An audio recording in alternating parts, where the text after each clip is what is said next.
Suspicious. Sus.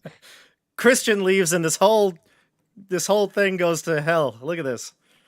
Well, everyone, if you're as confused as to why there was no music in the introduction, we are too. But we're here. Welcome. Honestly, I'm upset. I know. It sets the tone, doesn't it? I wanted to dance. There was no dancing. Yeah. I feel like it's like those episodes of Game of Thrones where like they end really sad and they choose to not play outro music. That is so accurate. It's like a bad omen to not have the intro music. Yeah. Yeah, pretty sketch. Yeah. I don't know what happened, but now I'm excited for the outro because when we all play that out and there's no music, it's going to be great. Might make more sense depending on what happens in the episode, but welcome everybody. And let me know if you can hear us out there, because I see audio levels looking grand right now. So let me know if you're in the chat. Just say, yes, I can hear you, Bob. Welcome to Wild Beyond the Witchlight. I posted in a couple of social medias and things like that just now as we're waiting for an individual to log on. Definitely not going to say who it was, Dasha, but we're here. And I posted that it was the... Did you hear that? It wasn't me. It was not. Joey was first today, I will say. The penultimate episode. For those of you who don't know what that word means, Joey, penultimate is the second to last episode in a series. So wait, it means like pendant, right? No. This is I thought it meant like the best pen, like a really good pen. Ultimate pen. Yeah. Right No. Pan. Oh, pan ultimate. Man, we're gonna make some good ass eggs. Yeah. You see what Mike and I have to deal with here? You've had to deal with it all your life. It's true. I'm teaching college classes now, and I just had the most interesting experience. I had a Holocaust denier in my classroom. That was pretty interesting. Nice. You know what? You don't get that in elementary school. Anyway, wow. No, everyone in elementary school, none of them have any idea about the Holocaust. That's what I mean. That's kind of what I mean. Wow, you don't get that every day, Mike. No. Kind of just derailed everything. I was like, wow, this is happening. Time to reinstitute quiet time. It looks like our audio is fine. Yeah. I popped into the Twitch for a second. I could hear it. Good. And welcome to the chat. Chapter 4 for 4. We got Stefano here. Stefano's mood is leaden, that's for sure. The mood is leaden. Yes. Tonight. The mood is leaden because of all the audio glitches, but we'll get the audio working for next time, because next time might be the final episode of the Wild Beyond the Witchlight. I am so excited. We are missing Christian here, as you can tell. It was something he couldn't get out of, and he's sad to not be here. But we're gonna have a reason for his character not to be here, and we'll talk all about that after some character intros. So why don't we dive into the introductions, then we'll do a recap. Dasha, let's start with you. Tell us who you're playing tonight and what's going on with Siggy. Yeah, of course. I'm playing Siggy, the fairy rogue. She is very, very happy because her ultimate goal mission. Her penultimate goal, or I would say the ultimate. Well, I guess penultimate. They need to get out of here too, still. But the penultimate goal of finding her long lost twin brother Rowan has been accomplished. They have a weird age difference now because of how time works in this realm. He looks like he's stuck at being 8 years old, and he thinks he's only been there for 3 months or so. He's in reality been gone from Siggy for 8 years, I think. Mm-hmm. Yep. So she's grown up, but they're back together. I think he's mildly traumatized from what she can tell, but they're reunited and she's happy. And I think at this point, anything that, they're going to do, I think she believes that everything will go well now that her brother is with her. Yeah, I certainly hope nothing bad happens to Rowan.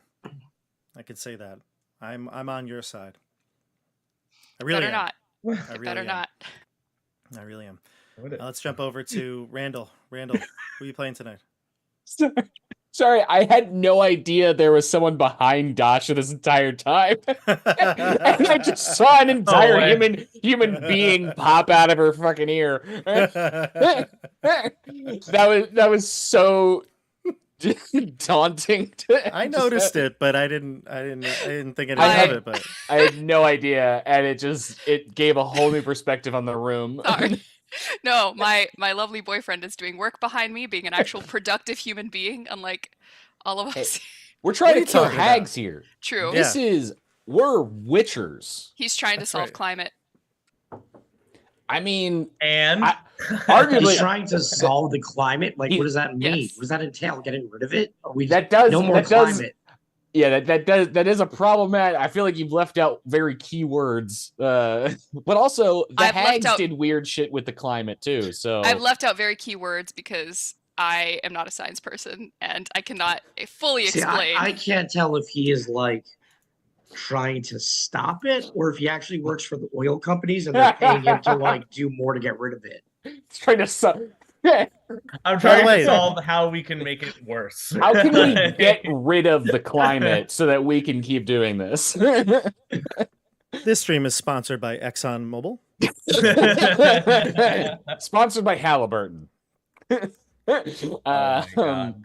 I am playing Quentin Queen, eloquence bard, human who grew up in the Feywild, has a beautiful ex-wife and beautiful daughter, who still live in the Feywild over in the Summer Court. Oh, Yeah, he wants to kill 3 hags and go home, and that's pretty much it.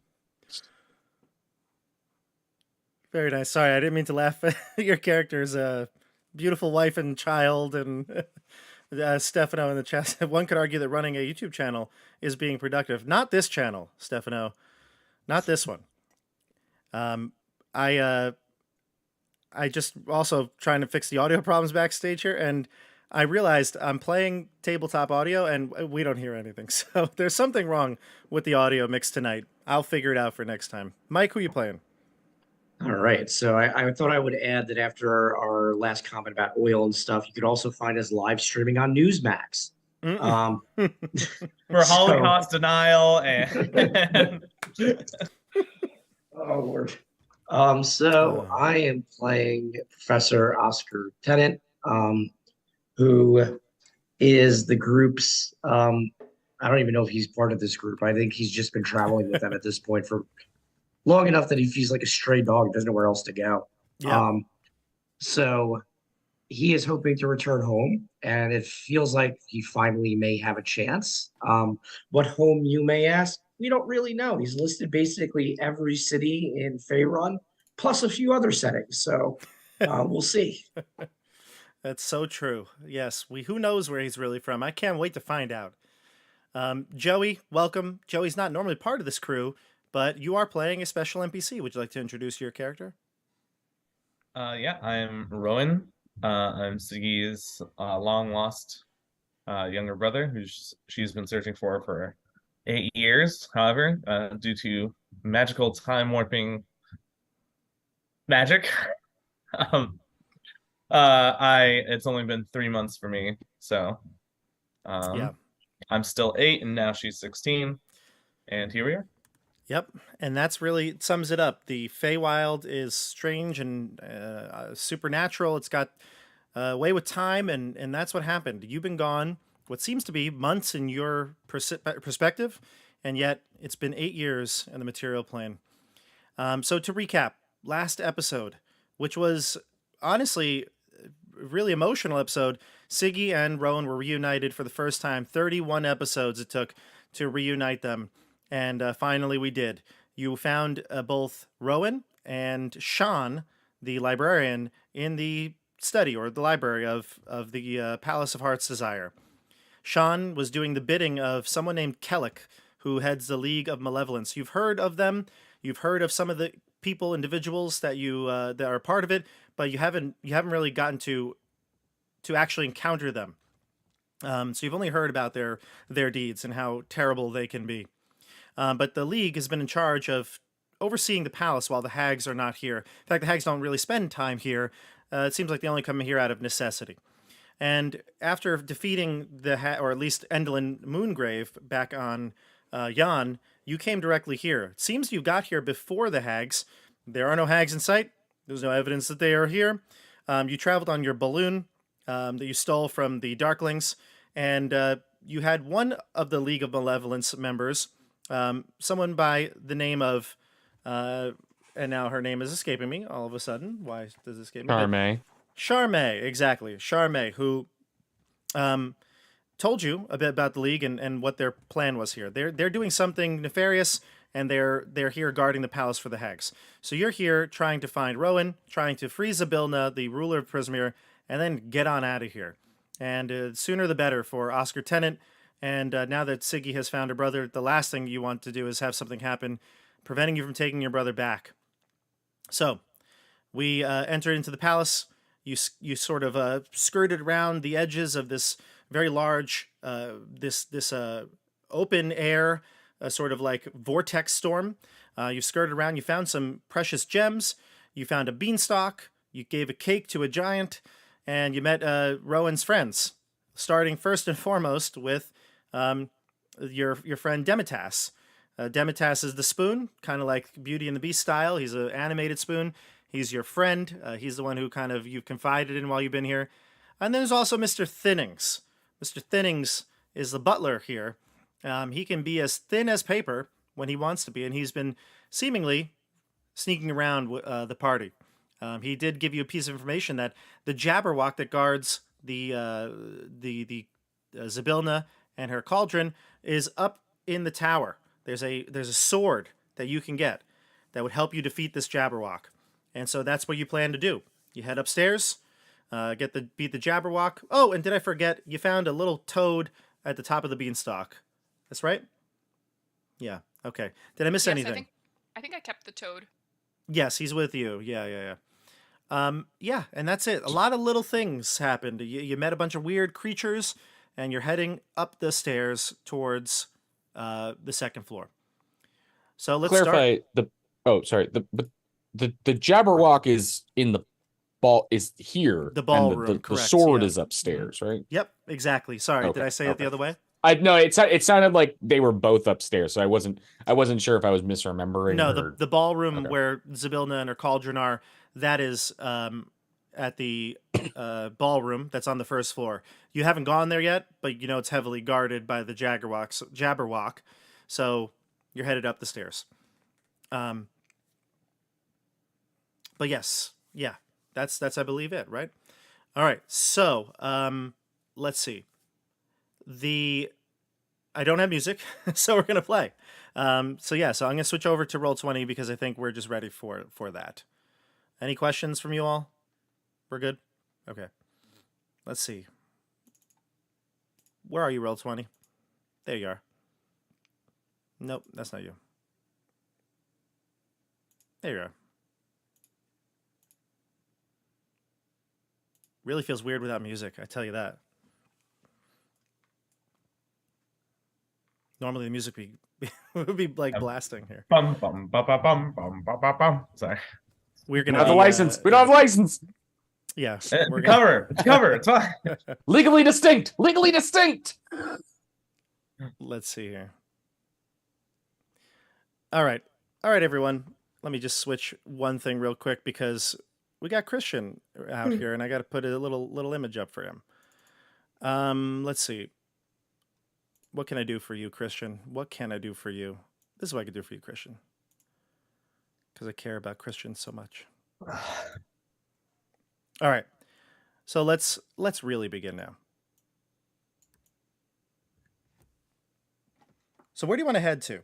Because you're about to go upstairs, but I think we had a plan of chopping down the beanstalk, and we stopped that.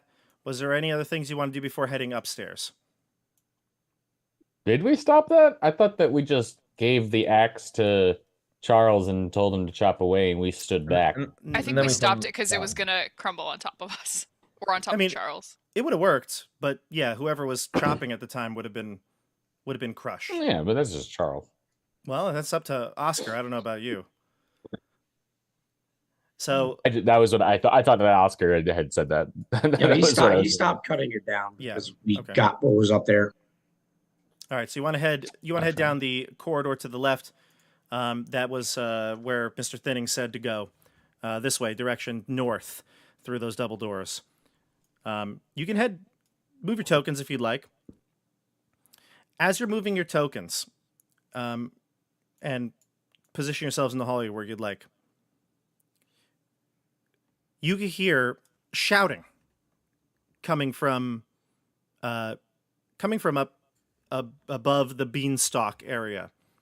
And Christian, Boomy, will go over and underneath the beanstalk and look up into the open air. And you could see the balloon, Charmai's balloon. And Charmai is looking out of the carriage, which again is that storefront of the Darklings. She's looking out the window, and she's saying something, trying to scream something to you. And now, Boomy, being so heroic, he says, "I'll just get a better listen," and climbs up the beanstalk just as Siggy did. And as he goes up to the beanstalk, he sees, and I'll describe this for all of you, even though Christian is the one seeing it. He just gets up to above that first level, and he can see out into the open air. And he sees the balloon. And he calls back down to you all and says, everyone, there's a problem. Charmai says that someone is coming. Someone's headed here. What do you do? Is it the hags? Yes, who? Who's coming? I don't know. She's yelling, but I can't hear, and he's trying to get some sort of better recollection of what she's saying. Say it again, calling out to the air again, the open air, the winds gusting, kind of blocking the sound.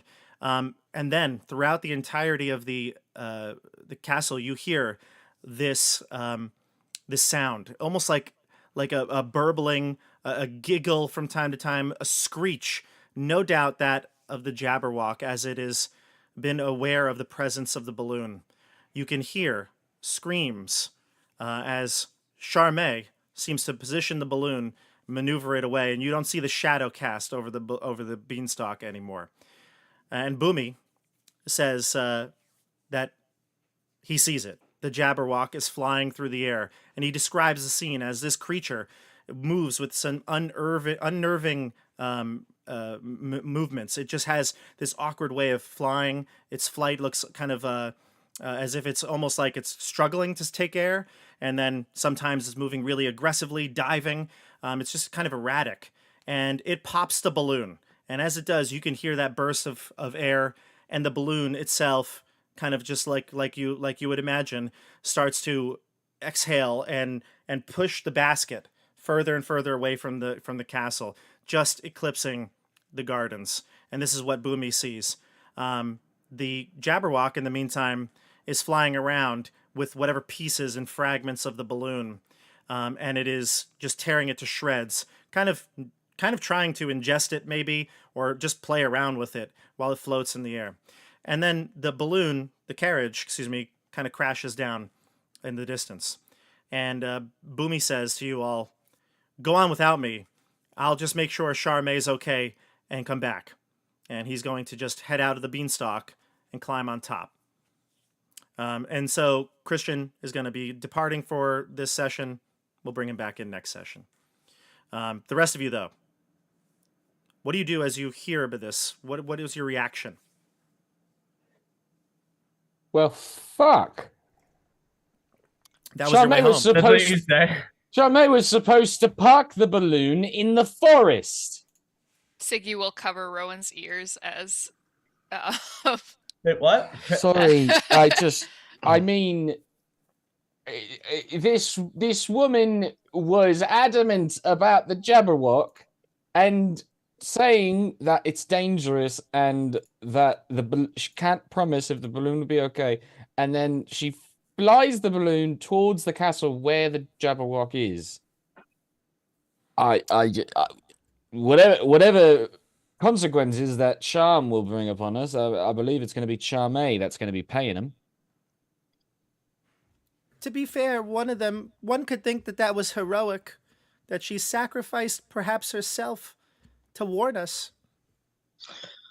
Sounds pretty stupid to me. I don't think that was really intent, was it? Do I still have my ears covered? I don't know. Dasha is still covering his ears. Probably as soon as the cursing stopped, she would like ease up a little bit, but just You're, like ready.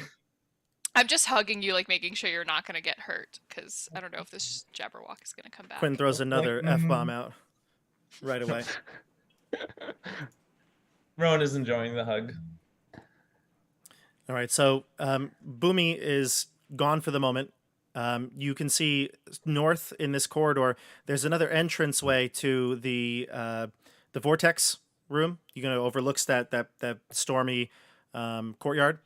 There's another staircase that goes up to what seems to be another tower off the central tower. You've gone up a few of those before. If you also look to the north even further, you can see that there's a bend going left, about 30 feet up. Maneuver your tokens. Okay. I would have Quentin lead the pack, but my Roll20 is really laggy right now, so I can't really move very efficiently. Okay, I can move you.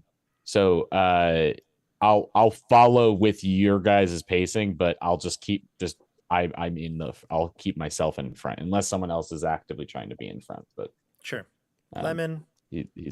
I'll move Charles for you. Boomy will stay here. And let's see. Ooh. I don't know why. Rowan.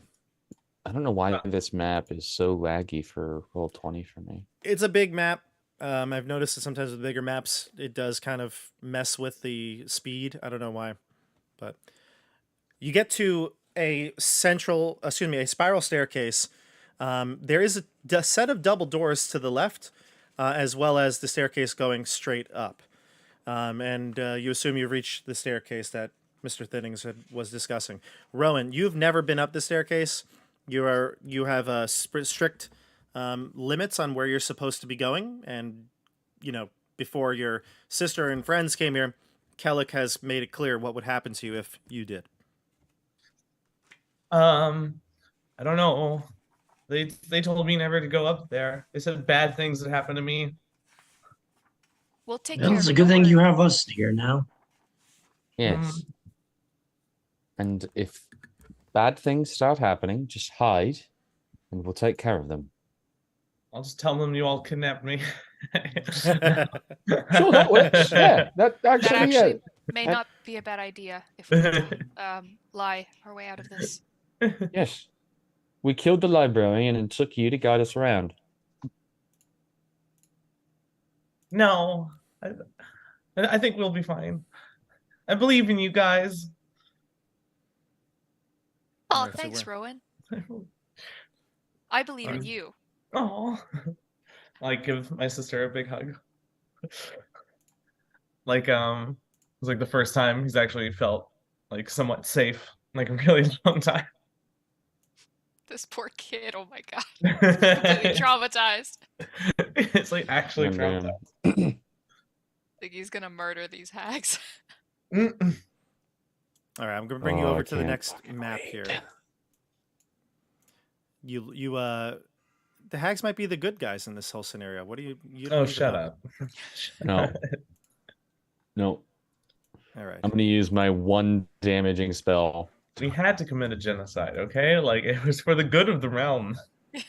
I'm going to use every single spell slot I have to just cast inflict wounds over and over and over. All right, so you ascend the spiral staircase. You head up what seems to be quite a long way. It takes you a few minutes to head up here. And once you get to the top, there are double doors to the south and double doors to the east. And you could probably even tell there's a corridor heading south once you get out of the staircase room. Which direction you want to head? Do we hear anything coming from any direction? Maybe a perception check? Sure. Okay. My roll Call 20 out is your being number. Super slow. Yeah. Let's see. Yeah, roll 20 slow tonight. It was very slow. 12. 12. Well, I say the first thing you notice is you hear the sound of that vortex chamber the Court of Storms. That's clear probably just outside these double doors. In fact, you can see through windows here that overlook the courtyard that is the case. Okay. You seem to be at a more elevated position. There was that man who was floating midair in the rubble. He's you're closer to him, about halfway there, is what it seems like. Okay. All right, so I want to move opposite direction from where that sound is coming from. Yeah, that basically would be the court. So you head this way, and you can see that long southern corridor. It heads downwards, kind of towards probably what would have been the beanstalk room, where this transposed over the bottom floor. The one to the right does seem to go towards the kitchen area, the dining room with Dube for Gale. That door right in front of you, though, has the crest of the lion heart on it.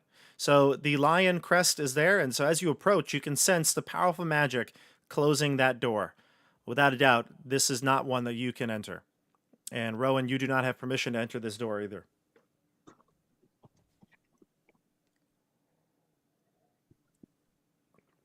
So you head south? continue on down the Yeah, hall? continue on south. Yep, move your tokens. And I'll move you, Randall, because you seem to be having a harder time, right? Yeah, I can't. I really can't move much. But if I were to Isn't move this you, does your sight change and everything? Does it slow you down? Yeah. It's changing my sight. Well, also it gives all of us everyone's sight. Gotcha. Wait, All right. where's Where's your token, Joey? Is that what you're where's saying? my token? Oh, did I not put you in? I don't think so. Oh, I did not put you in. Uh, Sorry. What is it that we heard beyond that door? Wait, that's not The my one with the token. lion head? That's not you, is it? I don't think we heard anything behind that door. We just sensed the magic that we can't enter that. The lion's door? Yeah, you didn't hear anything beyond it. Yeah. Mm-mm. Joey, I'm going to take your token and move it for you. Hold on one sec. I guess I didn't put the token as your represented token, but I'll do it. Monster. Can you see now? Is this Yeah, visible? that's me. Can you control that token? It does to me. And you could control... Okay, good. All right. I can control every token. Okay, good. Excellent. So, I don't know how you got to do that, but that's good. Okay, so in this corridor here, you can see doors to the south, and you can see a large beanstalk has obscured the exit to this hallway. It looks as though it's been destroyed by the beanstalk's growth. So this area right here is blocked with some effort and time. Perhaps using the woodcutter's tool, you could carve through the beanstalks that have grown into this corridor. But with a bit Is it like a wall, or can I fly over it? No, it's the passage is blocked. However, you can almost tell based on the open air out through it that this would lead you out to where you were before. Below you would be the source of the beanstalk. Is there? So- Can I try and like squeeze through the black edge, being so small? You could perhaps, yeah. You're I still will not let relatively you, small. probably. I'll like grab the scruff of your neck. Rowan, no, Wait, wait. there is. No. Don't go there. You're gonna Wait, fall. but I can fly. Yes, but you don't know what else is waiting out there. That's true. The air seemed to be dangerous. The Jabberwock was out there recently. Something else was approaching. I'm just gonna see if I can get a peek. I think it's best we explore this other door for now. Okay. Mike, you open the door? Yeah, I'll open it. All right, so you open these doors, which are not marked by the lion or the heart crown, and it leads you into a small room. This room is this room, you can see 4 3-foot square oak panels mounted on the wall along east side of the short wall. So that would be east side of the short wall. That'd be this, yeah. Along the wall, you can see there are these panels, and each panel has a hinged hatch attached to a wooden handle. There's also double doors to the south that are not guarded by the heart or the lion either. What do you do? So it looks like it opens and there's going to be something behind the... Yeah, it looks like Hatches? there are 4 hatches with handles on them. I'll use my mage hand to try to open up the closest one. Okay. It doesn't say how much these weigh. I'm going to go ahead and say that you probably could because it's 10 pounds, right? Is what you can lift? I think so. Yeah, 10 pounds of mage hand. So I'm going to say that's fine. You use your mage hand, and yours is invisible, isn't it? Mhm. All right, so nobody else would really recognize that you're probably using it. But the first handle flies open. We'll just put a little marker here. We'll just say it's this one. We'll put one right here. We'll put one right here. Another one right here. And another one right here. So we go to the first panel, the one to the top, at the top. And when you do, you can see that the hatch reveals a small square cavity that contains the head of a decapitated creature. The first one is, well, I'm not gonna, you're not gonna have to roll for this or anything like that. It's a bugbear head. And as you do, you open it, you see the head there, and the head, just eyes closed, just his head is sitting there. The mouth opens, and it screams, "Yeah!" Ah! And she'll like slam it closed and You slam it scream and closed. fly back and probably slam into the back wall because she got so startled. You actually, Oscar's right behind you, so you slam right into Oscar. Slam into Oscar. Ah, Yes, that's what it said. no, No, I'm just kidding. Oh, did it? Wait, did it say something or did it just yell? Its mouth opened and it yelled, "Yeah!" Oh, okay. I thought you were just giving onomatopoeia of a yell. No, it said, "Yeah!" Yeah. Yeah. That's unusual, say the least. Rowan, why don't you guard the door? What? Guard the door. Just make sure with Charles, you and Charles, make sure no one's coming from behind. You Okay. could just chat up Charles for a moment. Do I have any weapons on me? Yeah, whatever you normally have. What would I have normally had? You said I had no equipment. You have Demitas, don't you? I have a spoon. Animated spoon. It's better than nothing. Here, you know what? Rowan, do you like music? I take up a football tackler's stance. Yeah, I do. Quentin's gonna pull out his discordant harp, and kind of get down to a knee. Now, I'll be honest, it's not very good. It's quite out of tune, but it can kind of make some funny noises that might be good for a laugh, and it's actually quite powerful magic. Do you want to see how it works? I think I can figure it out. All right, I believe you. Grab it and I smash it against the floor. No, you don't. You do not. You would not. Just full Ozzy Osbourne. Just Is it not a club?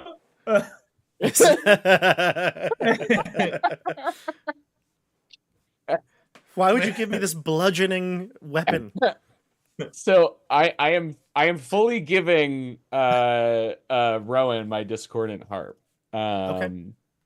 Can you send Joey the stats in Yeah, so you basically get the mind sliver cantrip and the and that you can cast as many times as you'd like, and then once per, I think, long rest. Once per long rest.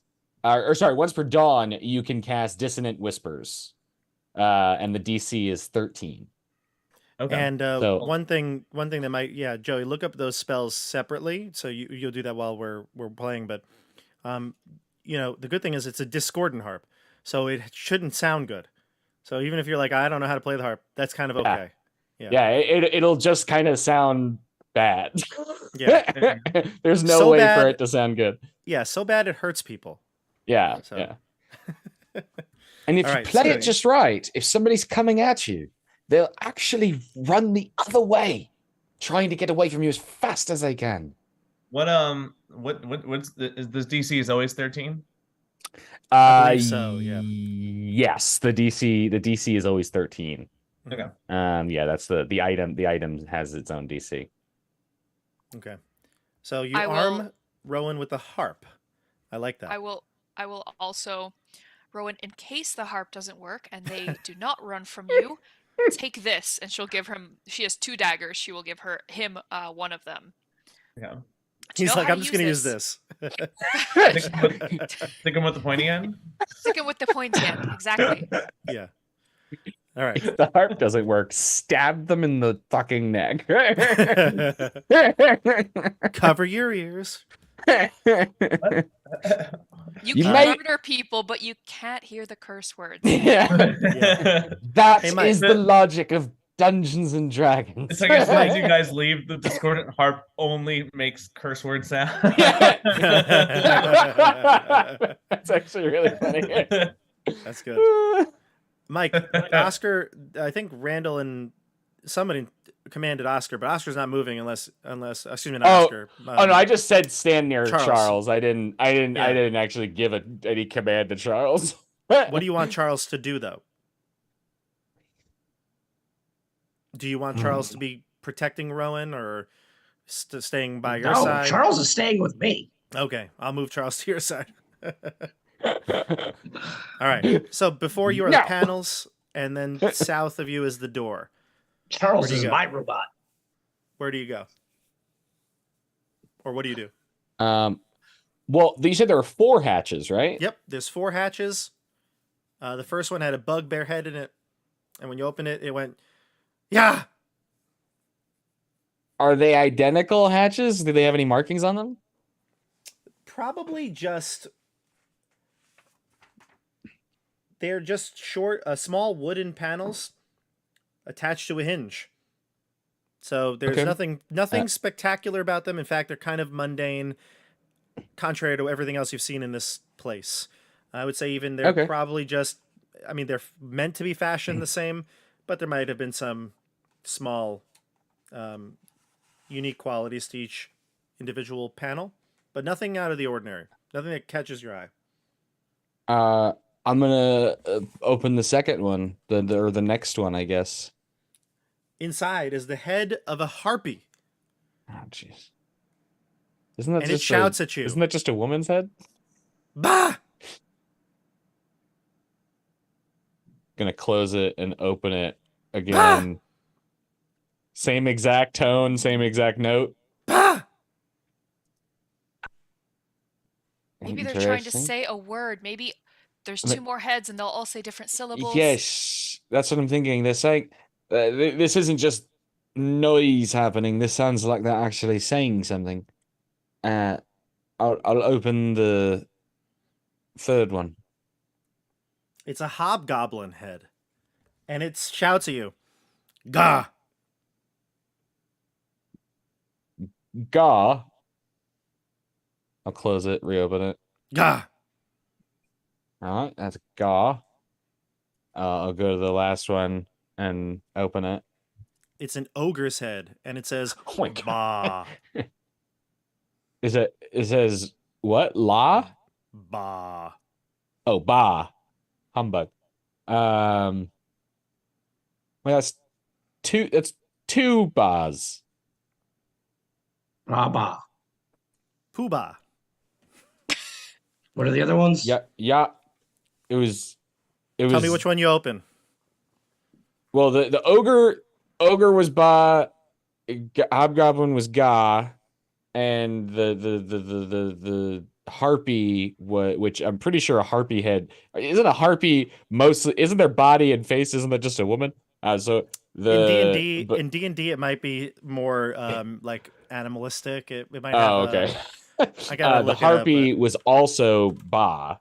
I don't remember what the first one was.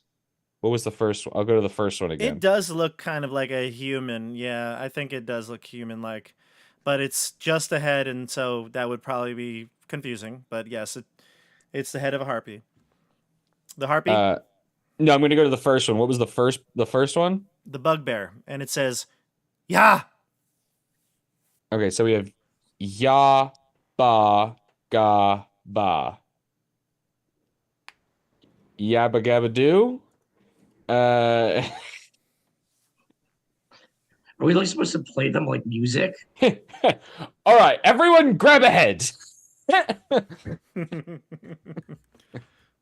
Open Go it ahead. simultaneously. Oh, maybe we have to make them harmonize. Okay, on 3. I So don't grab think one. this is it. This is I want clearly some to kind see. of I want to riddle. see Bob try to make that noise. I'll go for the ogre is the deepest, so the ogre has to go first. So I'll go for the ogre. Are you doing one at a time? We're doing them All The har- together? har- together, no? Trying to harmonize, yeah. Go ahead. Yeah. So You I open them all Yeah. at the same time. Yeah. Yes. What does it sound like, Bob? Blah, blah. I'm gonna ask you this. I'm gonna go through this one more time. What sound does the ogre make? The ogre makes ba, What sound does the harpy make? ba. No, sorry, So they're harpy. making the same sorry, sound. harpy. No, I apologize. Harpy. Yeah. The ogre goes ba, and the harpy goes ba. So What sound does the bugbear make? still a B though, right? The bugbear says, "Yeah." And what does the hobgoblin say? The hobgoblin says, "Ga." Is that So ba ba ya ga. Baba Yaga?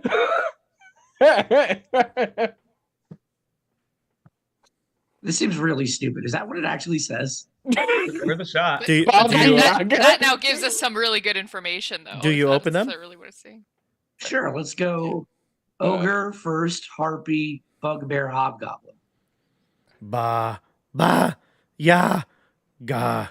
And as you do that, Oh my god. Oh my as you speak the God. syllables, or the heads speak the It's syllables, so stupid. the area around you begins to shift, almost as if the entire room was illusion, Of course. turning away from you. The area around you now is much different. I have to move you on the map. Let's see here. Yeah, let's do this.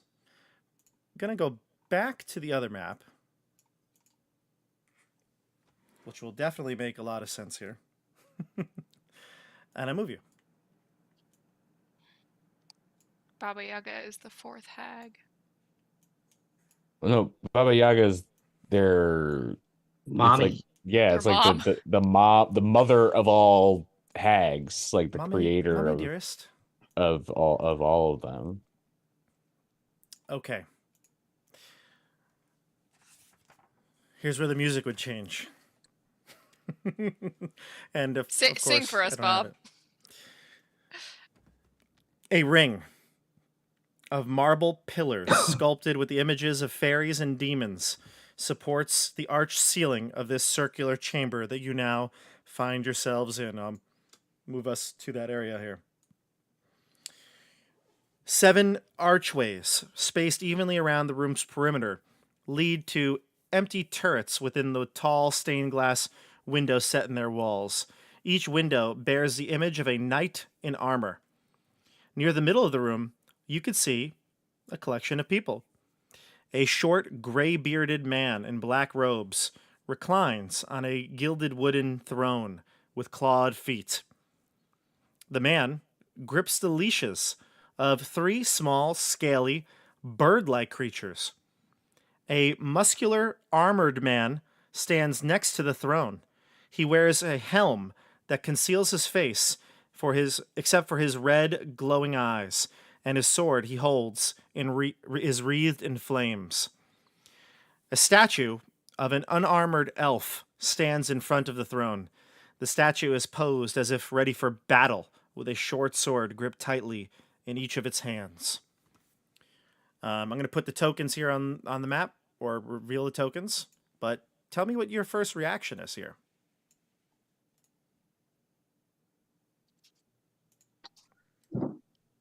What is going on? Siggy will just kind of go on the defensive and like maybe put her fists up, like ready to defend her brother if need be. I play a discordant tune, and it What- shouts like the F word. Wait, what are the bird? You said bird-like creatures? Yep. I'm I'm going to show you some images. Are those? Yeah, I'm going to show you some images so you can get a little bit of a better picture here and people at home can see. This is the man sitting on Okay. the throne. All right, Joey, that's Rowan- big boss dude. Yep, and Rowan, you know this to be Kellic. You've interacted with him many times. He's a meanie. Meanie nanny nanny poo poo. And this man, who you don't have as many interactions with, but terrifies you probably more than anybody in the castle, is Warduke. And that's who's standing next to Kellic. All right. Now there is an elf that is there, a stone statue of an elf. That person you don't know. And there are those 3 chickens who also you do not know. You've never seen them before. Are those cockatrices? Could be. Give me a Arcana check.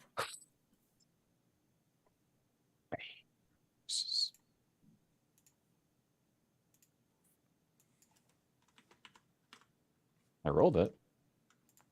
Call it out when it eventually does come. Oh, there we go. A 13? 5.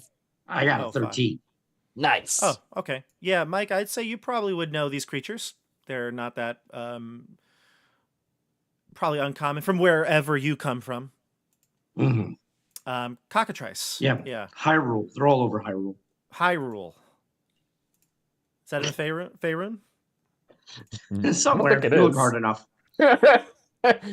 And there they are. These terrifying, like, basically just like nightmare fuel chickens. Yeah. Are they They've frozen or are evolved. they alive? They are alive. They're actually on the leash of Kellic. Kellic is holding the 3 of them on a leash. And he's sitting there lounging. I'd imagine also, I showed you the artwork for Kellic. He's kind of like here he is. He's kind of like, small guy. I imagine with his like tiny little booted feet, kind of one leg up on like the arm of the chair. He's just kind of like chilling. And he looks to you, stroking his beard. And he says, "The heroes, welcome to the Palace of Heart's Desire. I'm Kellic, and this is my associate Warduke. I had a feeling we'd meet at some point." Yeah, I got that feeling as well. How did you know about us? I have eyes and ears everywhere in this castle. In fact, it'll be mine soon. Really? Really? Thought it already was. Oh, You're sitting on a throne, aren't you? that's right. Wouldn't be able to do this if it wasn't going to be mine. Well, I would have assumed perhaps this is just a professional faux pas. But normally when I see someone on a throne, they're already a ruler. Is that not correct? Formality, really, formality. I Ah. I take it you have experience with the Fae. You seem to have that touch. Yes, I have much experience with the Fae. You? Oh, just some working experience now. Hmm. Rowan, come here, young man. Come to Uncle Kellic. Rowan, I stay looked at there. Siggy. No, I will physically hold him back. He's not going anywhere. Yes, Oh. you see, You're absolutely right. He's not going anywhere. He's well taken care of here at the castle. I don't know why they want me to read books. We've educated the young I hate man. reading We've, books. Yeah, I hate reading books. we've educated him. We've given him a steady diet of fiber and vegetables. They fed me paper. We've done so much for the young man. Look at him. Stand up tall now. I try to stand up and I'm like hunched over. Looks like I have scoliosis. Oh no. He says, yes, we've been doing much research. Isn't that right, Rowan? Tell your friends. So I read like this one book that had like a bunch of things in it that I really didn't understand. I knew like half the words, didn't make any sense. And I pretty much keep droning on for like like about all these books I didn't understand. While you're droning on, you can see Kellic, his eyes wander, looking at each of you, kind of studying you. Mike, I see you move over to the side there, correct? Mm-hmm. I'm going to switch back to the map here, get Kellic out of here. Yep, so you're looking into the those extra rooms, correct? The 7 rooms? I'm not necessarily. I'm just keeping my back is technically towards the room. I'm staring at the people we're confronting. I'm just trying not to be in a pile of people next to a guy that looks like a wizard. Yeah, he definitely looks like a wizard. You see that there's in this entranceway, though, you can see the stained glass windows of this hallway, or excuse me, this small room in the tower. I mentioned that before. There are a couple of rooms that have stained glass, and they have depictions of, like knightly servants, things like that in them. But otherwise, they are empty. Wait, so Okay. is this chamber outside of that glass? Can we see through it? Yes, you can. I would say, Mike, because you're in the room, kind of. You're like peeking in the room. Through the stained glass, you can see that this looks over the Court of Storms. You probably just see like, any sort of like flashes of lightning or the swirling of wind pushing up debris, things like that. You can see that swirling vortex out the window, even though it's discolored from the stained glass. So Kellic looks back to the group. Also, Mike, you do see a staircase, and I think it's pretty obvious to everyone. There's like a railing there too, heading upwards. Kellic says to you, I don't believe there's any reason why we can't get along in this palace. In fact, there's very little that I actually want from this palace. But we're running out of time. Time to do what? Yes. You see, Rowan, my good boy, come here. Come here. Let me tousle your hair. Come here. What? No. Why? Kellic, let's get down to brass tacks. Stop trying to pull the boy to you.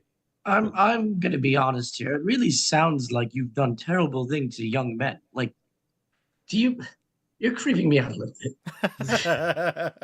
bit. You forced him to read books. You forced him to eat vegetables. What All right, other cruel torture could you come up with for him? Let's He should be- rephrase these things. You held him captive against his will. You forced him into labor. Same thing. Torture. Vegetables. Torture. Vegetables. Right, I feel like Books. I really feel like we're finding our way down the wrong path with what's happened. I'll tell you what's happened here. He says, Please do. You've probably noticed that time has stopped in this palace for certain individuals. Do you notice that? People just standing there like statues? He's going to look at the person standing like a statue directly in front of him. No. Oh, this Raziel and I, we had some differences of opinion, and I did this to Raziel, or my cockatrices did this to Raziel. But no worries, I would never sick them on you. Oh, that's reassuring. Never. You see, my friends are stuck in this time stop, and I cannot, for the life of me, figure out how to get them free. And I desperately want to save my friends. That's why I'm here, and all I need to do is save my friends, and you can save yours. I thought you wanted to rule. Well, of course, that will be priority number one once the hags are dealt with. So, you only have one thing you need to do, which is save your friends, and priority number one is to become the ruler of this castle after you've killed the hags. I really feel like you don't know what the meaning of the word priorities are. Once my friends are freed, then the priority would be to get rid of the hags. And this land will need a ruler. Ah, This land will need a ruler. sure. And what about the large the one that's quite voracious in the dining hall? She seems to think that she's going to be the ruler. Oh, do before Gale? We'll feed her something with a bit more substance at some point. Right now, she's the least of my concerns. All right. Well.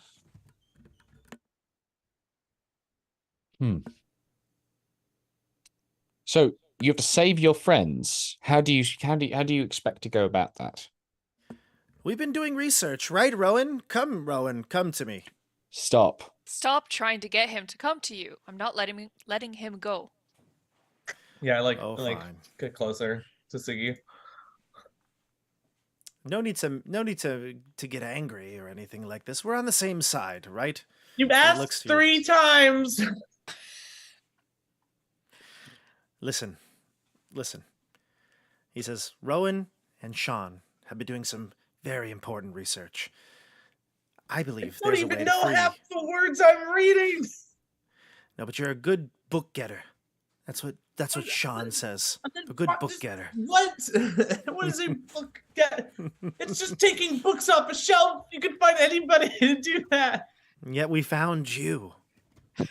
He's also quite short, so I imagine that that's really not of the things that you would need for gathering books. Technically, I can fly. He can fly. Oh!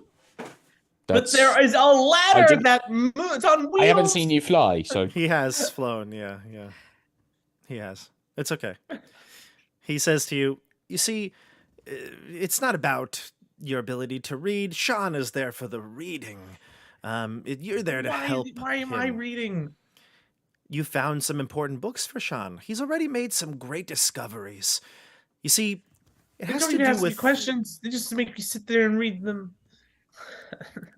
Have you ever wondered what's in a name? What the meaning of a name is, really? Oh, go not home. this one again. What you gonna say? A rose by another name, would it be as sweet? What is a man? But a rose... Lie. A rose is the true name of that flower. You see, everyone here has a true name, a name that is theirs, given to them. Sure, we could all go by different names. Warduke over here. Clearly, that's not your birth name, and you just hear like a grunt from Warduke. And like I've heard almost great like things a of the Duke family. Rogal? yeah, almost like Rogal. He goes, and you can almost sense like the breath, like the you almost feel that breath, that puff of air come out at you, Quentin. And he says, see, we all have different names we go by throughout our life. Like, for example, Rowan. Rowan, when you first came to us, you told us you had a different name. And then eventually we found out that was a lie. And we had that day where we made you eat all those vegetables as a punishment. Do you remember that?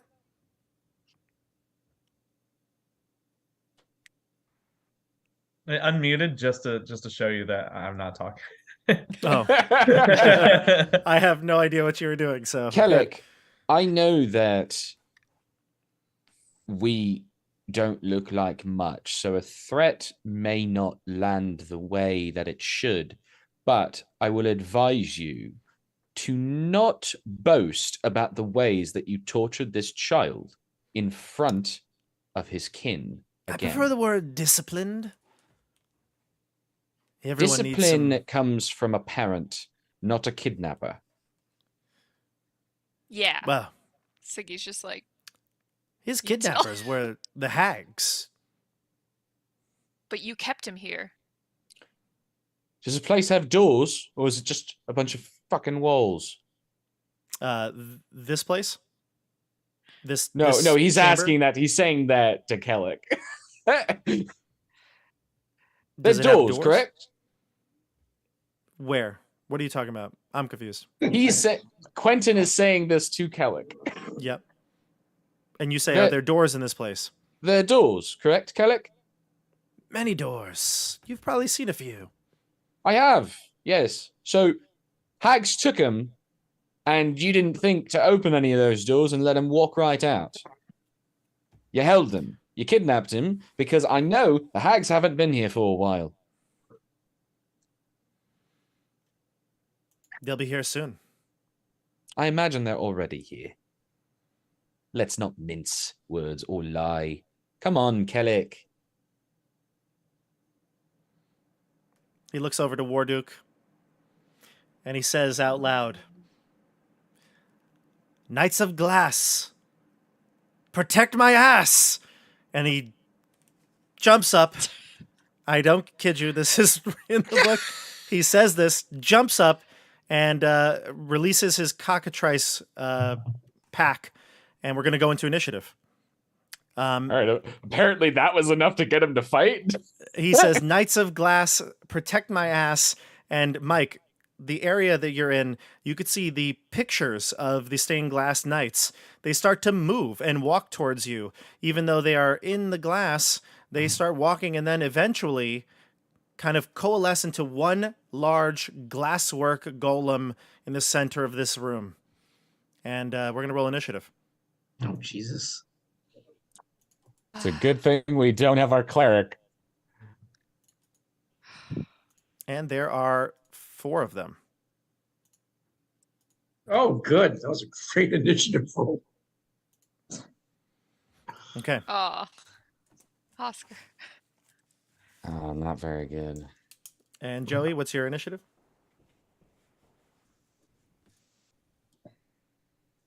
I see Quentin with 13. Yeah. Siggy, 18. 18. Oscar, Oh, 1. 1. And 15. Look at that. Like brother, like sister here. So we got Rowan at 15, Siggy at 18, Quentin at 13, Oscar at 1. And let's roll initiative for our friends here. Let's see. We got 1. We've got 2. All right. Well, there you go. And 3. Wow. And 4. You might be okay, everybody. They don't really, for all the urgency he had, he doesn't really seem to be translating here. They're just chilling. They rolled terrible. Dear Lord. We're all chilling. Okay. Siggy, you're up first.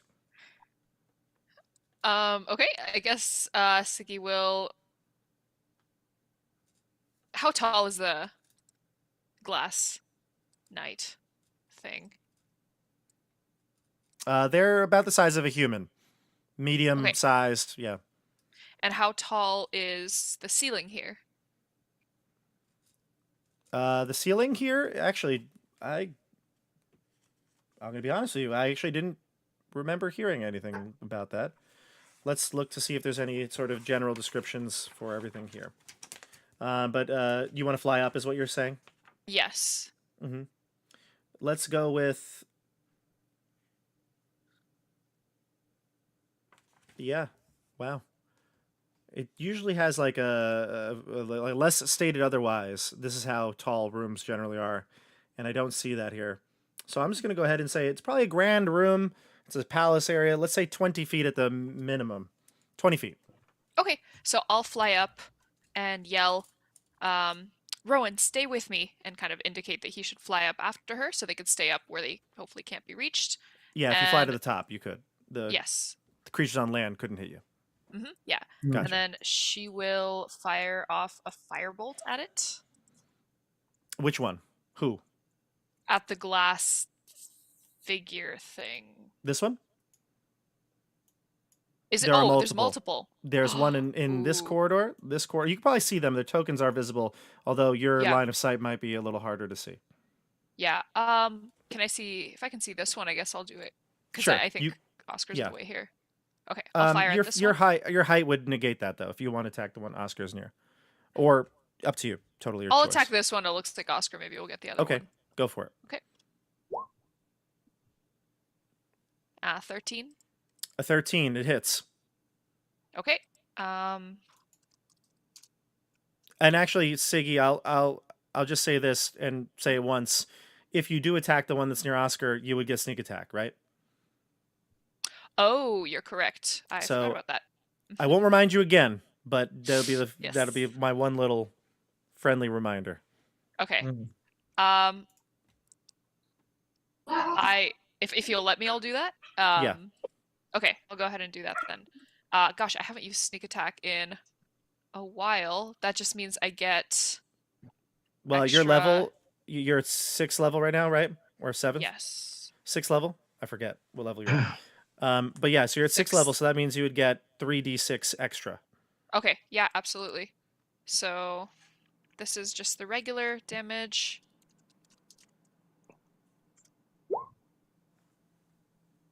So 13 plus 11, 24. Gotcha, 24? Gotcha, okay. This thing takes the 24. It's not dead, but you do a massive amount of damage to it, and it like shatters parts of the stained glass that it's comprised of. I actually do have a pretty cool looking handout for you, so I'll show you it, because these things are actually kind of... I like the art. Here you go. Ooh, that's really cool. Yeah, so they're like made of shards of like stained glass, and I assume because you're hitting this thing and that's a big amount of damage, like just the little pieces shatter everywhere off of its body, like its shoulder or something like that. But yeah, so we go to Rowan next, unless you have anything else to do, Siggy, I forget. Nope, I think I said my thing. I did my movement. I did my action. Rowan, you're up.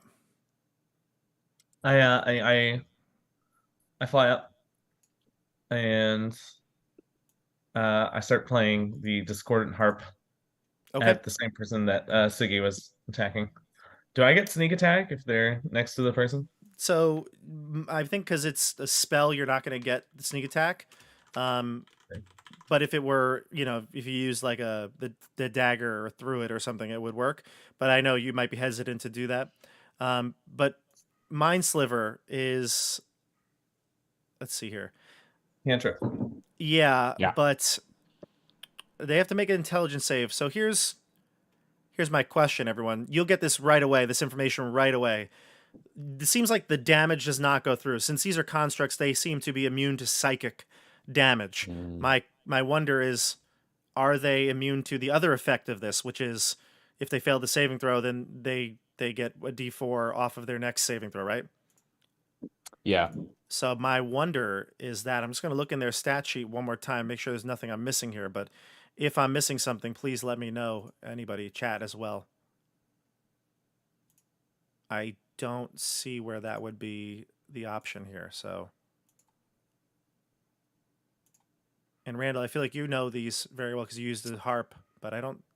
I mean, I think it just says if it fails the save. So I mean, I think as rules as written, I think it would do it, but it's up to you. I'm gonna go with the save and just see, and it fails. So okay, it'll take the minus because it doesn't say anything about like, immune to, like, there's no condition here. It's not a poisoned or anything like that, paralyzed. So I feel like it doesn't really qualify. So I'm gonna say it will fail and it'll get a D4 off its next save. All right. But no damage goes through. Someone else? No, because that was your action. But it gave you some information. These things do not have don't take psychic damage. Okay. Do you have any movement you'd like to do? I know you're going up in the air, but... I'm basically flying behind Siggy. Okay, so you're up 20 feet in the air. Let's just put a little... I'll go 25 feet in the air. It's 20 feet tall is the ceiling, so we'll go up to the top. I'll put a little markers on you to represent that you're in the air. All right. Now we go to Quentin. All right. From everything that Charme told us about the League of Malevolence, was there anything about Warduke and Kellic that would seem relevant in this moment of like the dynamics between them, the dynamics in the group of like how does Kellic treat Warduke? Because Warduke seems like a lapdog to me.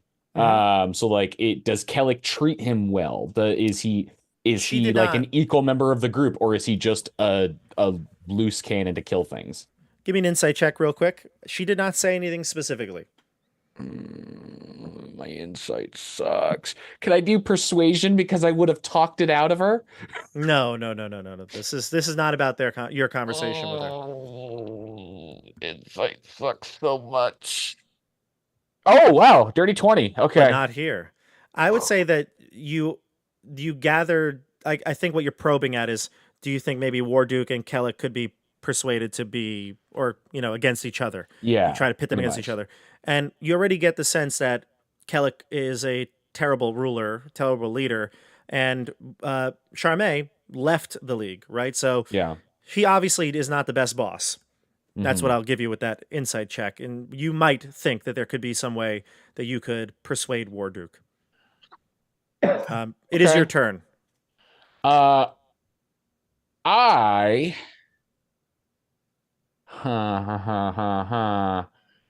do it without magic or do I do it with magic is the question here. Because if I just persuade, I mean, I'll get a 21. But will that be enough to persuade him? And the magic route might be more secure. All right, I'm going to this is a stupid idea. I'm gonna walk forward and I'm gonna put my hands out and just look to Warduke. It really seems like you're on the wrong side here. You don't need to be with a pipsqueak piece of shit like him. He sits on a throne that he doesn't even own and claims that he is a ruler. I say he's not. I say you're the one with strength here, and I say that you join the winning side. Roll your persuasion. Yeah, I'm just gonna go with straight persuasion. And hope that is enough. Big money. 22. 22. You see, although you can't see his face, you do see his body language as he has his flaming sword kind of grasped, ready to strike. He does kind of pause for a brief moment and lower it as he takes in what you've said. He makes no other mention, but he just kind of grunts. Okay. That's your turn. Is that my full action? That's your action. Yes. Yeah. Yep. I'm gonna bonus action. Unsettling.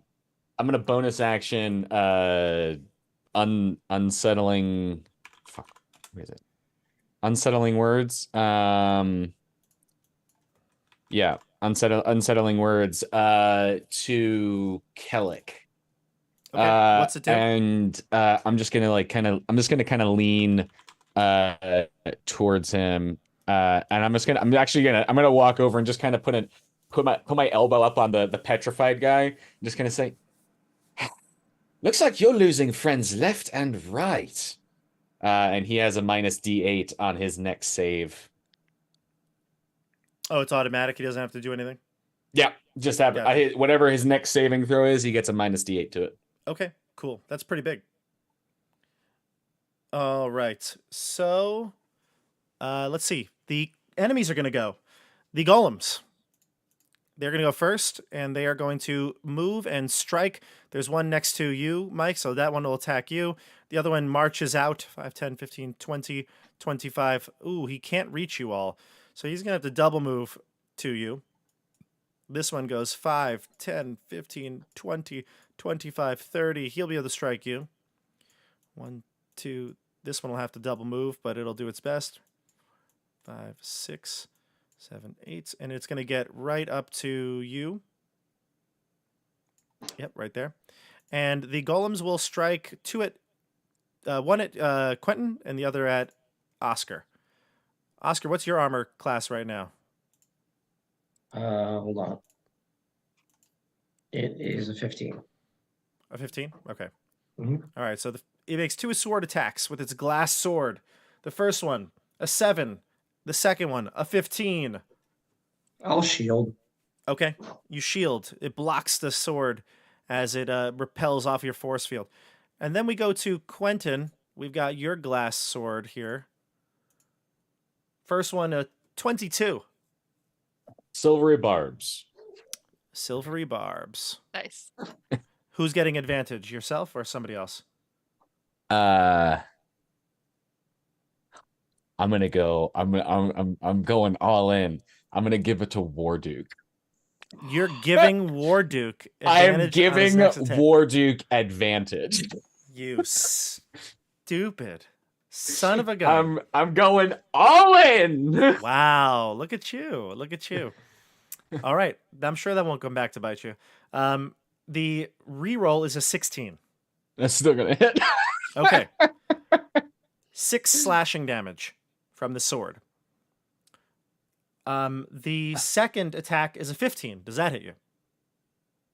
15 does hit me. It does? Yeah. 9 slashing damage. So 15 in 9. total. All right. So those are the glass golems. So we go to Warduke actually goes next. So let's do Warduke. I think now. as he gives advantage, he just kind of like takes the 2 blows and then kind of as he pulls, almost like pulling like a rope that was around, like a magical tether that was around the sword, and just pulls it back and tosses it like tossing a baseball to Kellic, or sorry, to Warduke for him to catch. Go on. You know what the right thing to do is. Fetch. Well, no, he's tossing it to him. He's tossing it to him, not. To me, Warduke just sounds like a dog's name, like a Great Dane or like a German Shepherd. Come on, Warduke. Go get it. Come on, boy. Come on. Who's a good boy? Warduke. Yeah. It's actually not a bad name for a dog. It's a really cool. good dog. Let's see. Oh, and I will mention one thing. Mike, the golem that Siggy hit looks like it's starting to put itself back together, regenning some of its hit points. Not fully back together, but it regens some. You better kill Kellic. Siggy sees that happening, covers Rowan's ears, and goes, "Fuck." Warduke will come up to you, and he's going to say, he's going to hold his sword up high, and he holds it up ready to strike you, Randall.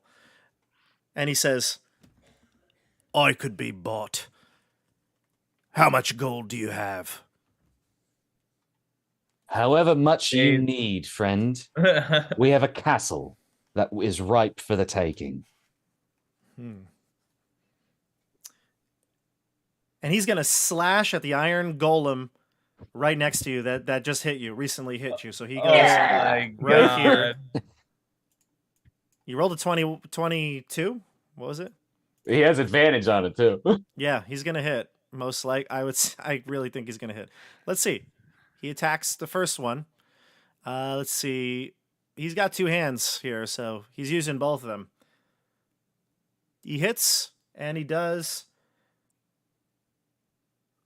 5 slashing, 7 fire damage from his flame tongue.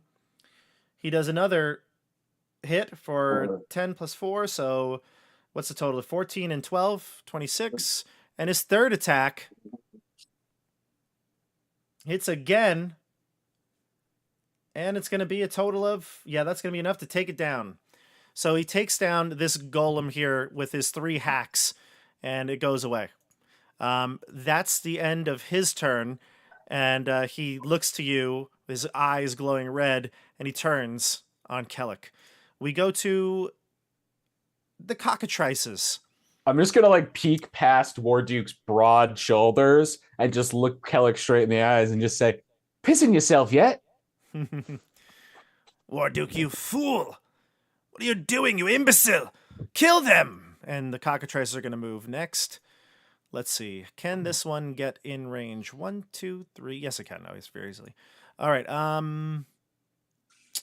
can't believe that fucking worked. I genuinely did not. I wasn't sure if it was gonna work. The League of Malevolence are a bunch of backstabbers. So yeah, I mean they're the baddies. They're the baddies. Let's see. So the cockatrices move into position, and we're gonna do 1 attack on Charles, 1 on Quentin, and 1 on. Oh God! I should have saved my silvery barbs. Let's see. I'm going to roll a d4 to determine even will be Quentin, odd will be Charles. Quentin, you're taking another one. So we've got 2 on Quentin and 1 on Charles. Mike, can Charles be petrified? I don't know. If you could maybe do some research in the next minute, see if constructs can be. I don't know that they can. So I'm going to do the attacks for them. It says he's immune to charmed, exhaustion, poison. Doesn't mention petrified.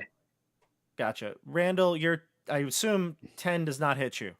It does not. All right, so the 10 and the 6 are going to miss. And then we've got a bite on Charles as well. And that one is a 12. So I don't think that's going to hit either. Unless you tell me otherwise, Mike, if 12 hits. No, 12 does not hit. Okay, so Charles takes a peck. The other 2 peck at you, Randall. Quentin is fine. You're able to evade.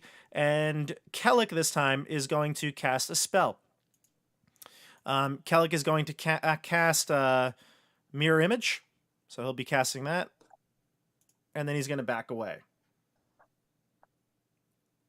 All right, so Kellic will move behind the throne here, behind the pillars. All right. Let's see. Warduke will take a swing. See if he could hit. And the totals enough to hit if Kellic is not hit by a mirror image. Excuse me, the image. Excuse me. So I have to roll a d20, and on a 11 or higher, it hits the duplicate. No, sorry, 6 or higher for the first one. Why don't you guys roll this one? Randall, since you're invested, roll a d20. Straight d20. Fucking investing everything in here. Or actually, maybe you don't want a 6. You want a... I want a 5. 5 or lower, 5 yeah. or less, yeah. All right. Low money, low money, low money. Oh! At 1! It strikes true, and That mean Kellic he cuts gets his head off? No, he doesn't cut his head off, but he does take some damage. Okay, Kellic's like, what an imbecile. Warduke, I can give you more than gold. Don't you understand? All right, so we go to, let's see here. Top of the order now. No, I'm sorry, Oscar. Wait, I didn't go. Is Kellic wearing anything that looks like metal? I can tell you right now. Oh, God. That's honestly one of my favorite first questions of a turn. Is he wearing metal? What are you gonna do? Armor that he has on. He is metal only version? wearing any armor is bracers of defense. So I don't know that that's made of metal, although I imagine they probably could be. The bracers, he carries a staff, which is not metal, and he also carries. He's wearing wizard's robes. So no, I don't think it's anything overtly metal. Not like armor. I see those kneecaps. Well, I see those knees. I'm pretty sure he has a solid steel codpiece. yeah, that might be metal. Wait, hold on. Look at those knees Yeah, in the picture. He's got metal. that's what I'm looking for. Yeah. Those are definitely some metal knees. Those are metal knees. Why does he only armor his knees? How is he paying Warduke, guys? He's got like leather armor. He looks like he's wearing metal of sorts. Yeah. There's no way that like top headdress is just cloth. No, it doesn't have to be metal though. He you know, I think though he is wearing metal. I mean, looks like he's got maybe rivets on whatever his shirt is. Then I am going to cast heat metal on those and start burning him. On those knees. Hot knees. Okay, heat metal. What do I need to roll? Like actual torture. So, you cause the object to glow red hot. Any creature in physical contact with the object takes 2d8 fire damage when you cast the spell. Until the spell ends, you could use a bonus action on each of your subsequent turns to cause this damage again. If a creature is holding or wearing the object and takes the damage from it, the creature must succeed on a Constitution saving throw or drop the object, which she's not holding, so it doesn't matter. So basically, he takes 2d8 damage immediately. And there's no save on this. There's no save. He just takes 2d8 damage, 2d8 fire damage, and then undawn the knees. Yeah. I'm trying to see when it happens again. So bonus action. Okay, so my next turn I can use a bonus action to make it happen again. Yeah. All right. And yeah. So I'm just gonna roll 2d8 really quick.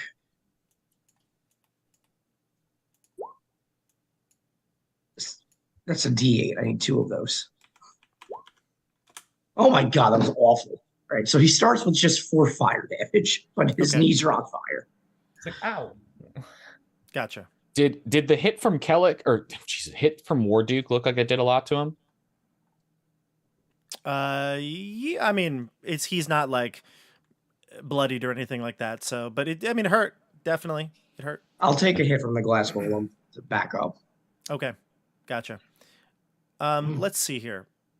And then I'll have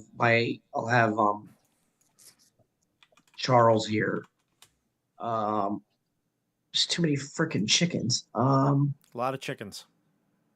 He will attack the chicken that's like between Randall and I. Okay. Appreciate it, buddy. Between Randall and you. Trying to get rid of that stupid chicken, you know? All right, let's do kill the chickens. Let's do the op attack. Glass sword. I see a. Oh, he's gonna miss. I'm rolling like crap right now. I see a 9, so it misses. That's gonna miss. All right, and Charles misses the chicken. So what do you get? A 7. A 7. Yeah, unfortunately, he misses the chicken. They're kind of. My rolls better turn around real quick, because this is gonna be not great. All right. Let's see here. So let's see. We're at the top of the order now. We go to Siggy. You're up next. I will continue hovering. Does it look like the golem over here has significantly healed himself, or is it just like he's healed? Yeah, he's healed himself fully. No. Significantly though. It was a good chunk. Yeah, he's like almost back to his form, but he's still got pieces. There's like a 90% chance that unless we can like do a specific kind of damage, this thing ain't dying. So yeah. Yeah. Now, and have the rest. There's been others that took damage. Are they also hurt? They actually haven't. The only one that took damage was the one that Warduke killed. Okay. Oh, okay. So we know that they can be killed with just normal damage, but they heal. If you don't, like golems, right? If you don't hit them with a certain type of energy, then they start to regenerate. Okay, let's try a different tactic then. I'm going to try Witch Bolt. Which bolt would that be? This would be at, let's do the one right here. This is the one that was attacking Quentin, right? I guess there's this 2. One? There are 2 left here that were attacking Quentin, and the one in the room that you had done damage to. Yeah. I guess I want to try one of these because then I'll get the sneak attack again. Okay. I'll try this one. So I haven't done Witch Bolt. Last time I tried to use Witch Bolt, it was on one of the hags, and it did not work very well, from what I remember. So let's see if I can use it better this time. If I can find it. Yeah, I will say some And- people in the chat saying saying that the golems these are different types of golems. They are glasswork golems, so they're not just regular golems. Like things you might know about them are a little different for these ones. Okay. I don't think Siggy knows anything about golems, but let's see. So I'm gonna use Witch Bolt. So spell. Let's see. Oh, ranged spell attack. So I'll just roll that. Yep, the witch bolt you hit, and then it'll stay like in a position. I think you can move it on your turn. Okay, so that would be 16. 16. Yes. That'll hit. Yep. So we'll place Okay. a little thing there. Awesome. So then I think I cast it at second level, so it would be 2d12. Nice. 2d12, and then 3d6 again from sneak attack.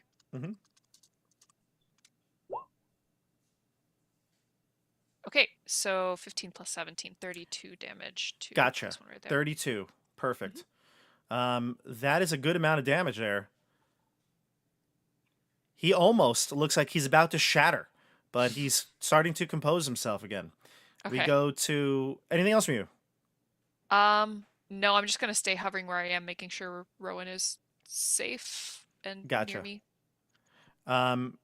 Let's see. Oh, good point here, Stefano in the chat. Do you get sneak attack when you hit with a spell? That I don't remember. I don't think you do, actually. You That don't. might be a problem. Oh no, Because I that was wasn't even like paying attention. the best like sneak attack bonus damage you could have done. Okay. Well, let's just But keep that damage, and then on the next time she hits with a weapon attack, we just get that damage on the sneak attack. No, but it's okay. It's like it was it's good like effort. a deposit.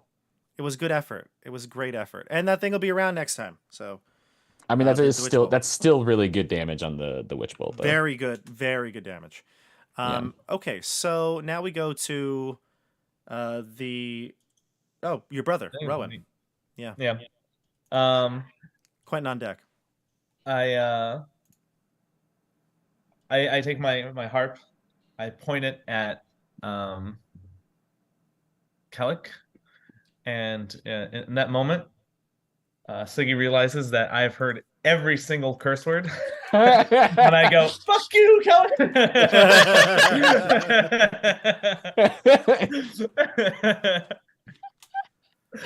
Out of all my pain and trauma, start jamming really hard.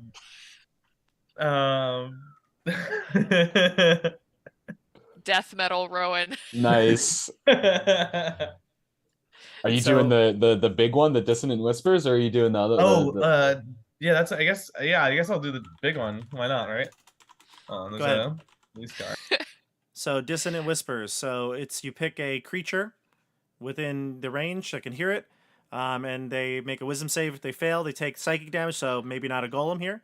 They have to use their reaction to run away. No, I'm picking Kellic. Oh, you're picking Kellic. That makes sense. Yeah, obviously you said F you. So, all right, Kellic,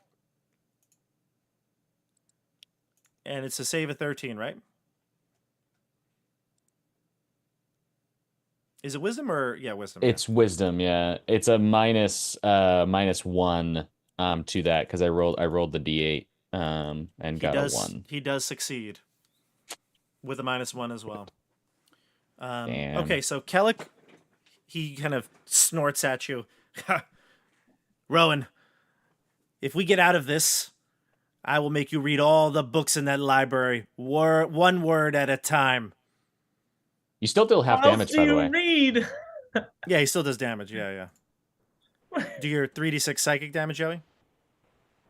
3/6 psychic damage. And he'll take half of that. Hey. But he is not intimidated by your music. 13?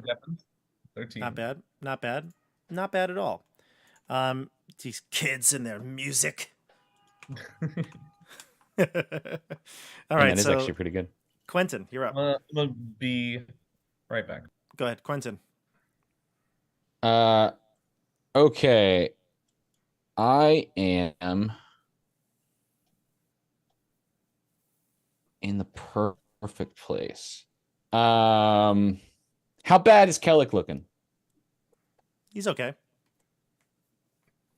You're okay? You like to take a if you like to take a medicine check on your turn as your action, you could maybe gauge his wounds a bit better. Stop trying to burn my actions. I know your gambit. I know that. He's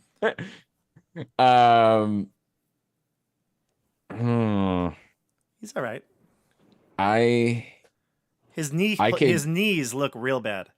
I could do something stupid, or I could do Yes. something smart.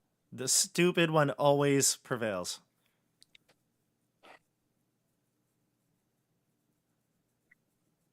I could potentially kill him this turn. Do it. Do it. Do it. Do it. Do it.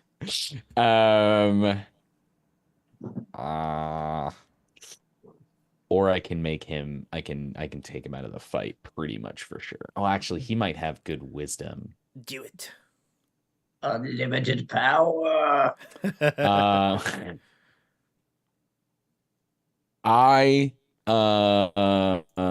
I can bonus action Misty Step and then I can cast can I oh no, I can't cast two spells in the same turn. Not if one's not a cantrip. You can cast the I believe it's the action can be a cantrip, right? Yeah. And a bonus action So spell. I can't Misty Step out of them. And then do a spell. Have any of them by chance used their reactions? None of them actually, I'll be honest with you. Just the one golem here on Mike. So it's up to you. Okay.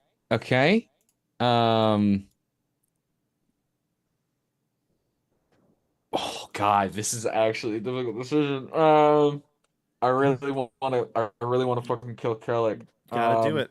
Go with your gut. Well, my gut is gonna get me taking 5 opportunity attacks. Do it. Well, I don't tell you what to do. I'm just like making the Emperor's voice. I know. You wanna hold on? I'm gonna put my hand on Warduke's shoulder and just say, Warduke, be a good chap and clean all these up. And I'm gonna walk past him, taking 5 opportunity attacks. 5, huh? If you want to take him on me, it's up to you. From the cockatrice too. Oh my God, you're just asking for this. Let's see. Cockatrice number 1, 7. Miss. Cockatrice number 2, 7. Miss. Cockatrice number 3, 17. Silvery barbs. That's a spell though, right? Mm-hmm. Are you gonna mess up your? Yeah. Are you gonna mess up your? It's a reaction. Well, no, because you can counterspell on the same turn as you cast like a spell. Like you can counterspell someone counterspelling you. Okay. So I imagine 14. Silvery Barbs is the same. 14. Oh, 14's gonna still fucking hit. 14's gonna hit. 4 piercing damage. Okay. Give me a Constitution saving throw against petrification. I'm giving myself advantage. Oh yeah, of course. Yeah. The Silvery Barbs. Yeah. The Silvery Barbs. This is a con save. Yep. Are you gonna take the Silvery Barbs here? I think I have to. I think it's just on the next one. Oh right. Yeah, the next thing. Yeah. It's a 16. Good thing you did. Oh my God. Oh no. I knew how stupid what I just did was. Oh my God. I know what cockatrices do. You are How much so damage lucky. did I take? 4. And then the Glasswork Golem can attack you as well. 2 from the Glasswork Golems. Let's go with their swords. Their glass swords. First one is a 10. That's not going to hit. And the next one is... Oh, sorry. I only gets 1. Never mind. Go ahead.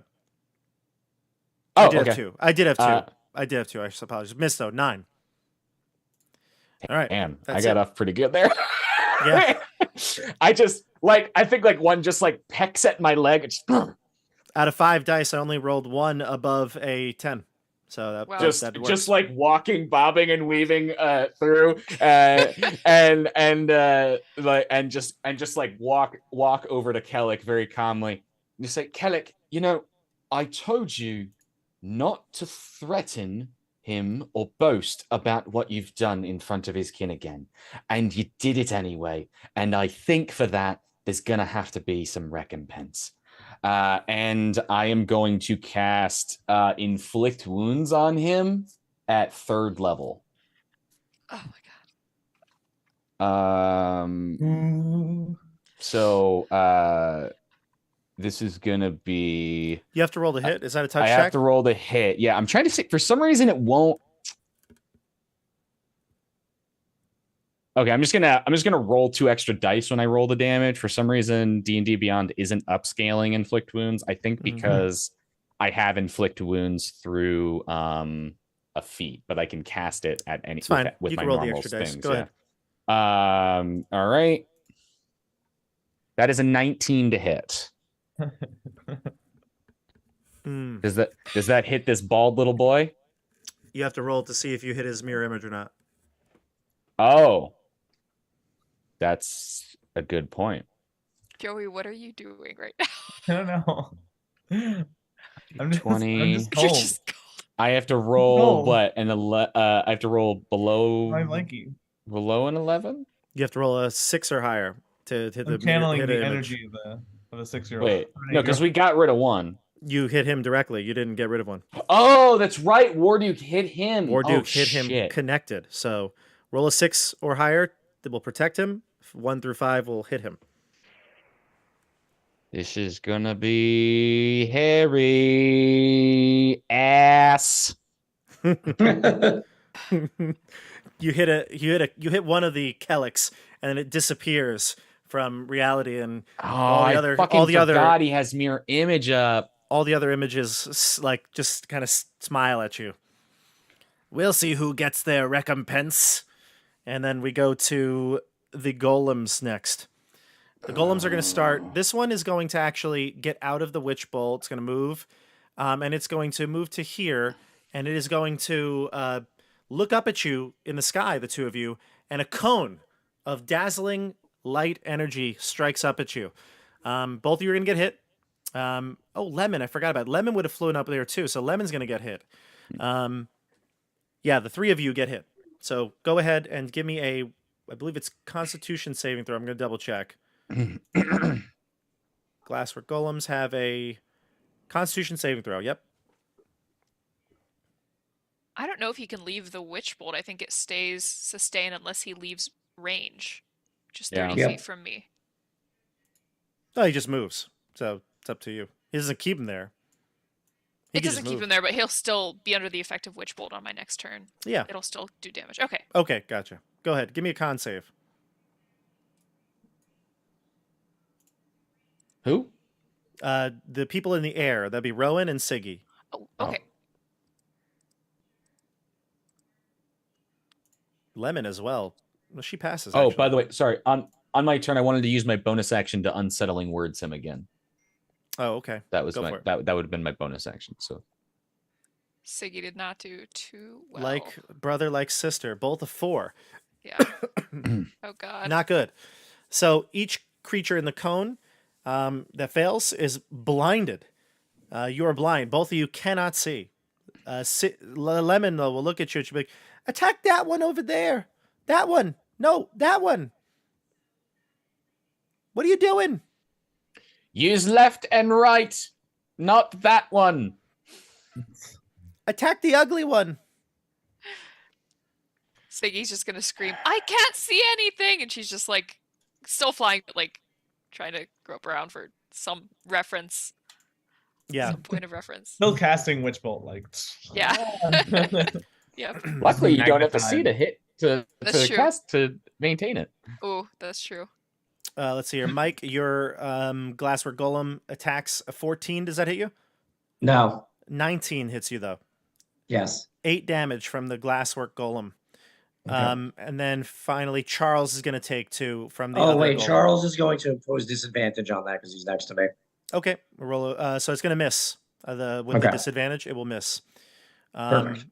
The ones attacking Charles, though, I've got a 20 non-natural and a 4. So the 20 is going to hit, I assume, and that's going to be 5 slashing damage to Charles. How many points does he have left? Charles has. It's annoying that he has a separate thing I need to keep opening. Okay, how much did they do total? 5. Oh, he's got 30 health left. Okay. 2 cockatrice on him. We're going to go with the first one's a 15 and a 5. That hits. 5 misses. Okay. And an 11 on you. That So that's misses. going to miss. So he takes 2 piercing damage. And did we say he can or cannot be petrified? It doesn't say that he can't be, so. All right. Give me a con saving throw. He's got an 11. He succeeds. So Charles, living on the edge here, he gets almost petrified. And then we go to the other enemies here. Warduke. He's a friend. He'll go down towards Kellic. And he's going to raise up his sword. And he says to Kellic, "Will you give me what I want?" And Kellic's like, "Of course. Yes, I will." And he swings He's at you, lying Randall. to you. He swings at you, Randall. He's lying. What? How is will you give me what I want? And he just says yes. They've had prior conversations, Randall. This is He you don't know wants their you relationship. to die. He wants you not to kill him. So of course he's going to agree. Get 14? him to put it in writing. Does that hit you? What did you roll? 14, Yeah, it hits. 11 slashing, and 6 fire.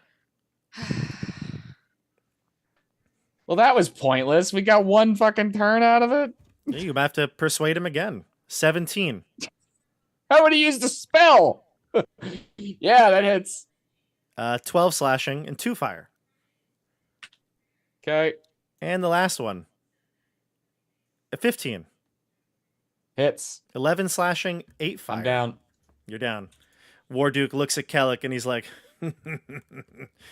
"Yes, I will have what I want." And Kellic kind of just, for the first time, kind of unsettlingly, like, doesn't know what to do. And yes, excellent, Warduke. Attack them. Attack them now. All right, so we go to Oscar. Oscar's going to disengage and run. Okay. Up the stairs? Yep. Gotcha. Okay, I'm going to move you to a new map in a little bit, Oscar, but I'll just describe what you see as you head up. Actually, it's going to take you a turn to move up, so that's fine. You want to do that? Yeah, Just we're like- not going to win this. Bye, guys. There you go. Gotcha. All right, so Oscar runs up. Good. Excellent. Excellent. Now we go to top of the order here. Siggy, you're up. You are blinded right now. What do you do? I'm gonna continue my sustained witch bolt attack on that one Go for it. glass golem. So it's not gonna do much, but 7. 7. Gotcha. And I'm gonna yell. I think I heard the conversation between Warduke and I'll just Oh yeah, yell. it was audible. Yeah. Mhm. Yeah, I'll just yell. "Don't listen to him, Warduke. We can give you snacks."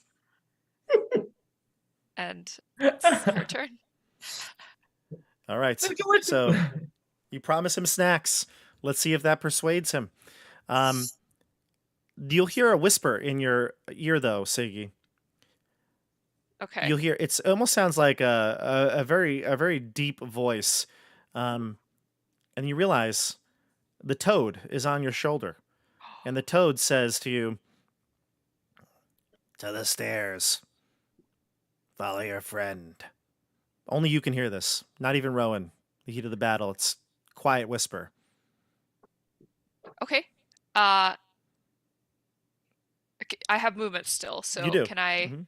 grab Rowan's hand and I don't know if I can find. I know he's right next to me, so I'm assuming I can sort of like grab for something. I'll say that if you want, Lemon can lead you to the stairs, and if you want, Rowan, if you're just going to move as well, you can move together.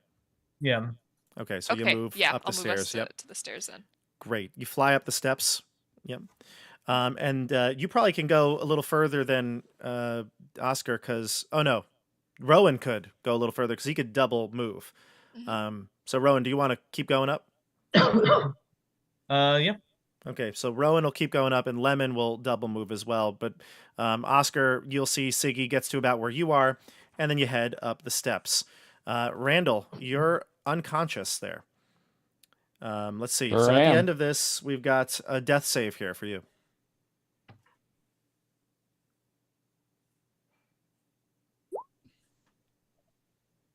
16. Very nice. Okay. So now for you all, I'm just going to take us out of combat here because you're running up the stairs. Oscar will get there probably before Siggy, but Joey, you get to the top first. Let me tell you what you see when you get to the top of this stairwell. Actually, I will move our positions here. I'm going to have to move us to the other map again because this map was designed by people who want to make the Dungeon Master sweat. So I'm going to move us around. Here is our tokens. I will drag you, and you're all going way down here. Look at this. Madness. Here we go.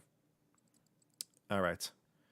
So, the door here is open. I'm going to say that you see that door up top. That's the door you all head in through. And I'm just going to put you in here, Randall, because I don't want you to miss seeing the map. But everybody else will come up and see this here. So this door opens.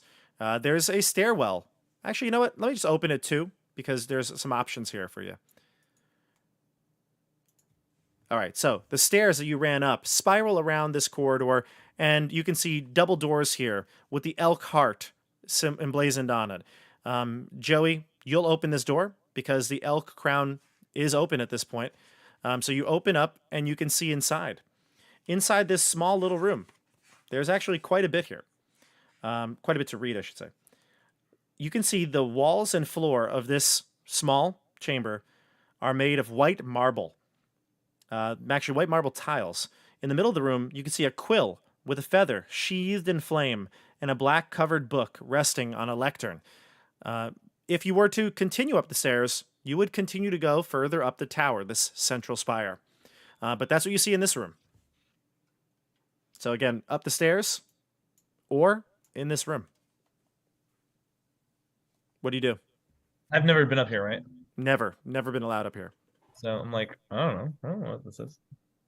Mike, you'd come up next. What do you want to do? Hold on. Too many tabs. Okay. So you see this room. There's a black book covered, a feather sheathed in flame, and a black book covered, a black covered book rests on a lectern. A quill with feather sheathed in flame. Can I do an Arcana check on that? Yeah. All right. Let's see. Here we go. 14. Although you don't know the type of magic or anything like that, anything where people's names are written in a book is kind of usually bad news. Clearly a magical item. You didn't cast detect magic, so you don't know anything about it, but in your experience with magic, names written in something are could be very bad. Right, Kellick's. I'm gonna grab it. Okay, you run into the room. You grab the book. You just want to take it and run? Yeah. Okay. Continue up the stairs, Siggy. And you die. Did you take the quill too, or just? Yeah, I'll take the quill. I'll just take all of it. It's all mine. All right. Siggy, where are you going? You going further up the stairs? Oh yeah, probably keep going up. Maybe the sword is up there. Okay, let's move everyone up. Bam. Oh. This door. At the top of the spire. This is the final door. Whoa. All right. You all see Sorry. yourselves or see where you are? Uh-huh. Okay. This final spire door at the top of the spire. will open. It is openable. You open into an ornate iron door, and it is covered with a. Oh wait, no, I lied to you. Whoops, I thought it was Why open. would you lie to us? It is not open. Whoops, sorry. That's how you do it, everybody. This is how you DM. I'm gonna move you outside the door, just to be more suspenseful now. All right, so you're outside the door, and yes, even though the map is not perfect here, it is what it is. Okay, so you're at the door, and you can see the door is iron. It stands at the top of the staircase. The surface is covered with a complex array of cogs, latches, and tumblers. The round doorknob is engraved with an image of a nightingale. Randall, give me another death save, by the way.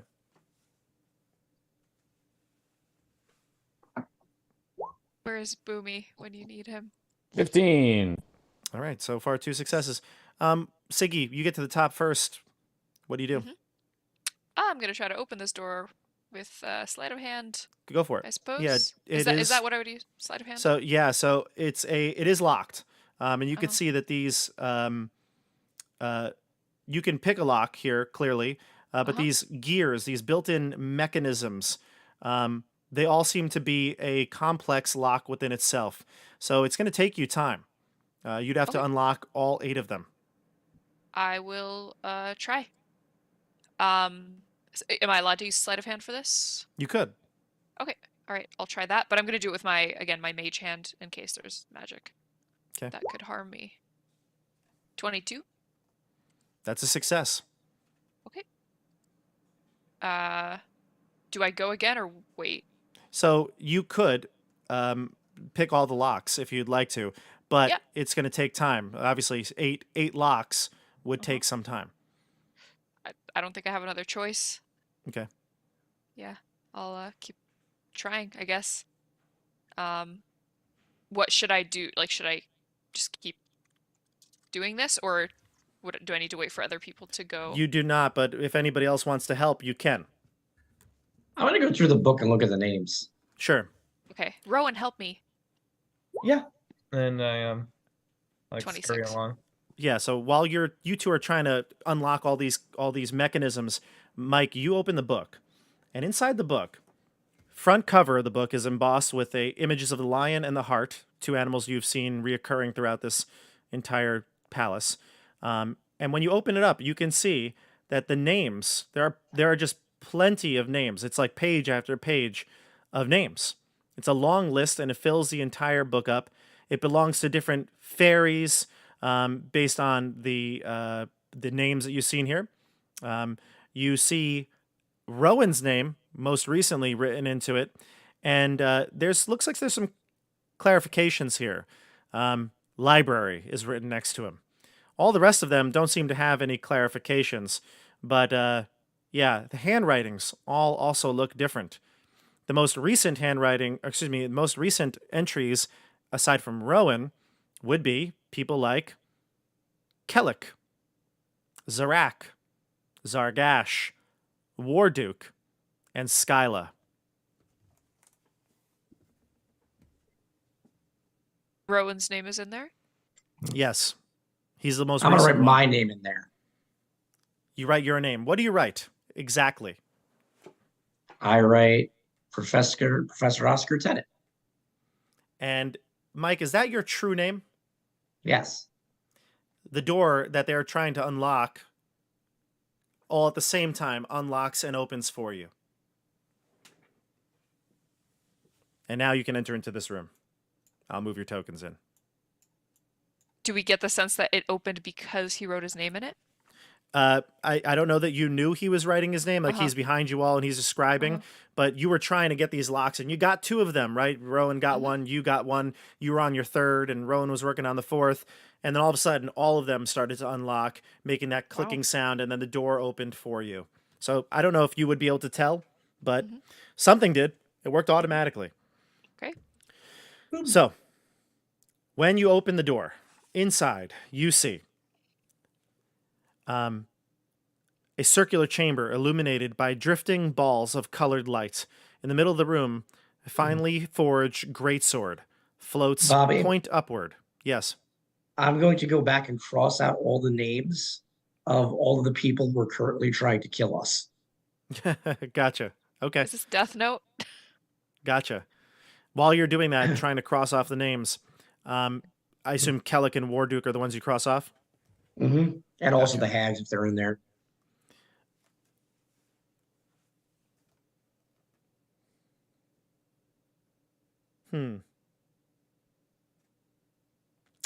It will take you some time to see if they're in there. Well, Yeah. I mean, I'm not. We're just standing in a room that we're trapped in. I got some time to kill. Yep, all good.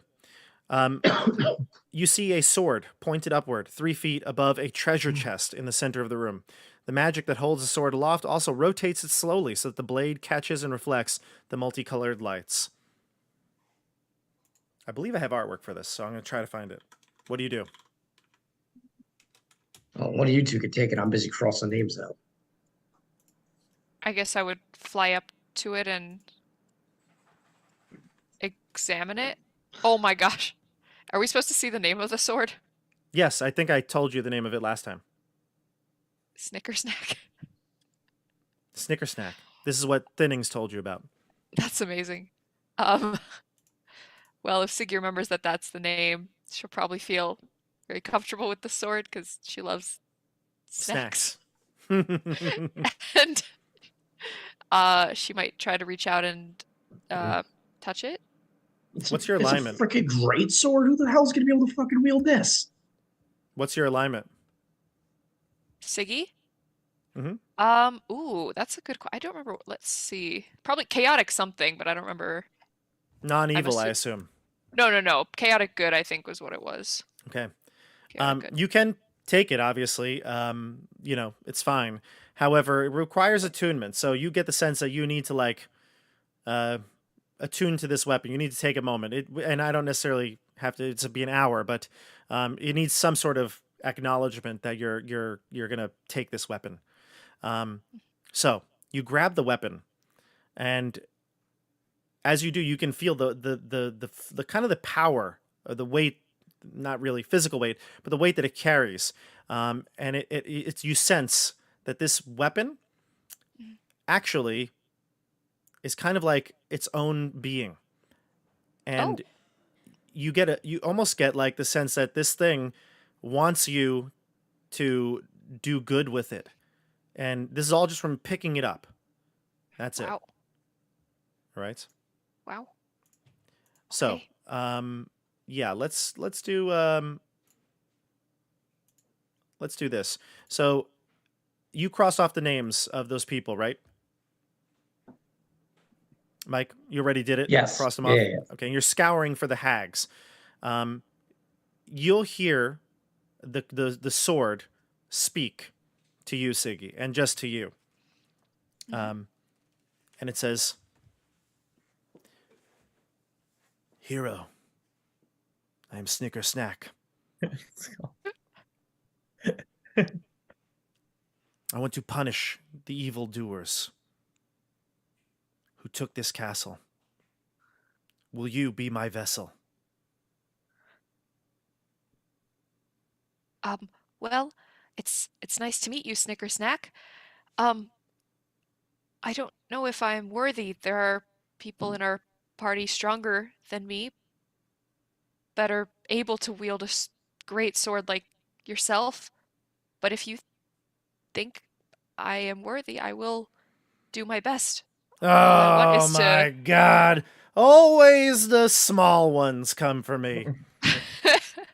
I'm sorry. Oh, You just look so beautiful and nice, and your name is cool, and I love snacks. But I will try my best. Times? Oh my God. Can you find me somebody who can just wield me with honor and valor?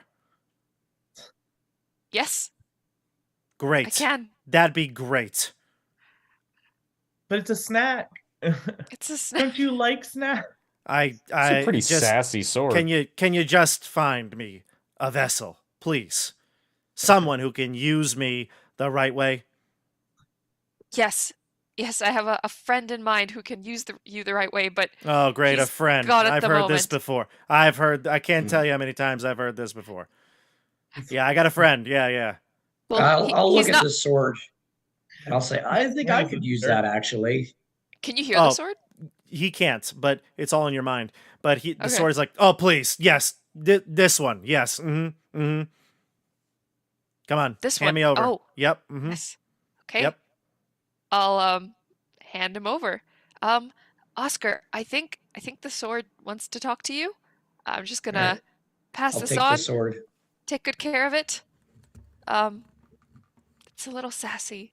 Hello, warrior of might and valor. I wish to do good and destroy the evil that plagues this castle. Will you be my vessel? I mean, it seems like this is the only way for me to get home at this point. I've heard about this sword, a lot, so yes, sure, I can do that. My reputation does precede me, I understand that. We have much evil to smite. Take me in your strong hands. That's creepy.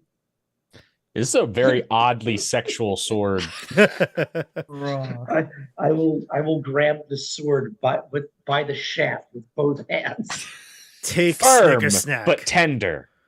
Take Snickersnack in both your hands and destroy evil. All right, so do you want to attune to this weapon? Yeah, sure. I sent you the information, right? You saw it? Yes, yeah. Okay, so this thing, and just for, I'm not even going to tell you much, because, or say it out loud. I actually prefer the viewers not to necessarily know what it does until you do it, okay?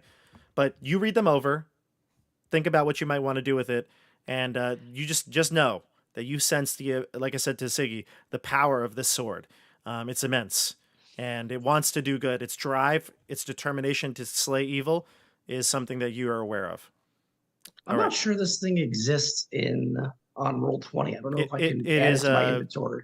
You might have to have Wild Beyond the Witchlight, so I don't know if that matters, but shouldn't. Anyway, listen. So there are a couple other things here. There's a chest underneath where the sword was. What do you do? Does anybody want to open the chest? Yeah, I'll go for it. Okay. Inside the chest, you can see a scabbard, which looks like it is designed for a Snickersnack. It's adorned with phoenix feathers.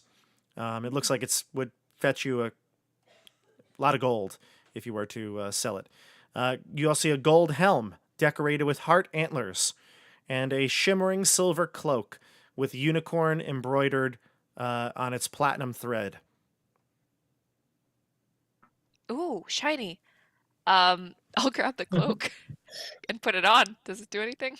The sword says to you, Mike, adorn yourself with my elite garb. Take the unicorn cloak, wear it proudly. Siggy's like playing dress up with it.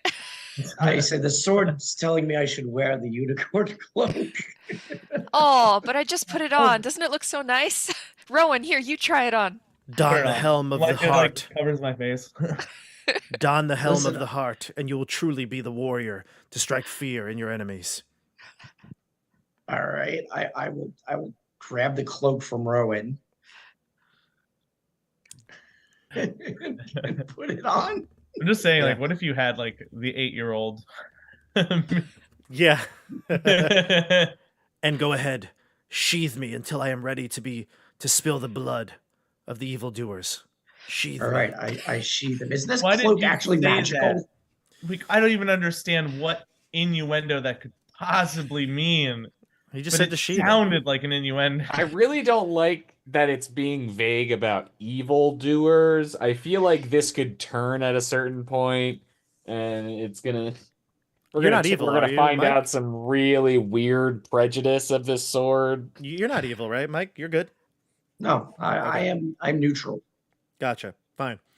All right. So you have Snickersnack, you have the scabbard, the cloak, and the elk helm. They do not appear to be magical. You might try to like focus on them to attune like you did the sword, and nothing happens. He just seems to like these items very much. So Snickersnack is with you. You can hear. Actually, no. Probably with the door closed, you don't hear anything. Randall, give me another death save.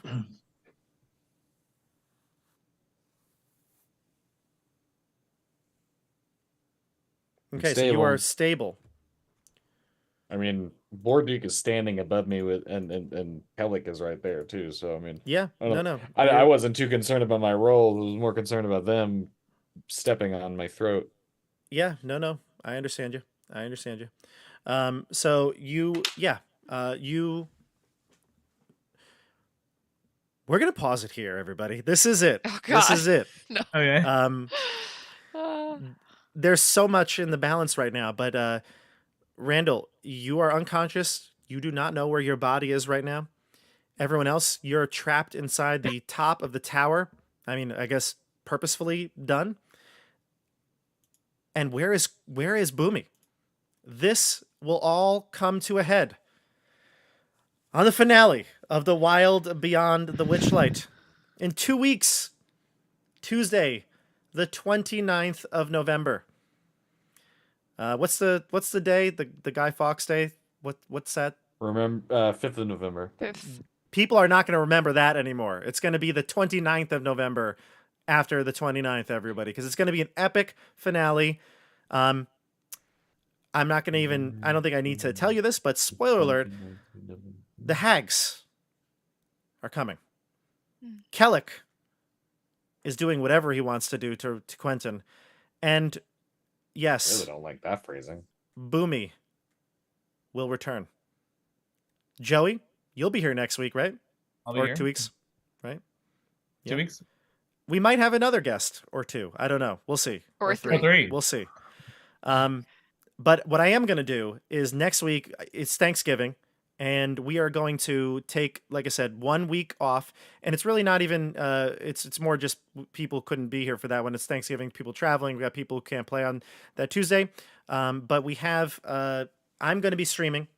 I've done this for all my other campaigns. I've done a DM prep session before the finale. I feel like not only is it good for me to kind of get my thoughts out there, but there's so much going into this finale, and with all finales to any campaign, that I think it's valuable for people to see kind of how a thought process goes into finishing up a campaign. I did it for the Icewind Dale. It was really, really good. I did it for Descent to Avernus. So I feel like this would be nice to kind of keep that tradition going. And if you don't want to watch it, you want to see what happens in the finale without my insight, totally fine, right? Don't watch it until afterwards. But some people said they loved watching it after the finale to see how wrong I was about how the group was going to make certain decisions. So that should be interesting. So I'm going to stream that next week. I just don't know if it's going to be on Tuesday or Wednesday, the day before Thanksgiving or 2 days before. But I'll let you know. I'll post on social media. I'll post on the community tab when I figure that out. But I look forward to streaming that live. Don't forget, we have other channels, campaigns going on the channel. Like Keep on the Borderlands is tomorrow night. Stay tuned for more Keep on the Borderlands coming up, and some schedule changes in the future. Because once this campaign is over, what's next for the channel? So more to come. I appreciate you all watching with us. Thank you for those chatted in YouTube tonight. We will see you all in 2 weeks on the tabletop. Say goodbye, everybody. Bye, Bye, everyone. And get ready for the no music ending. Ready? Here it goes. Yep.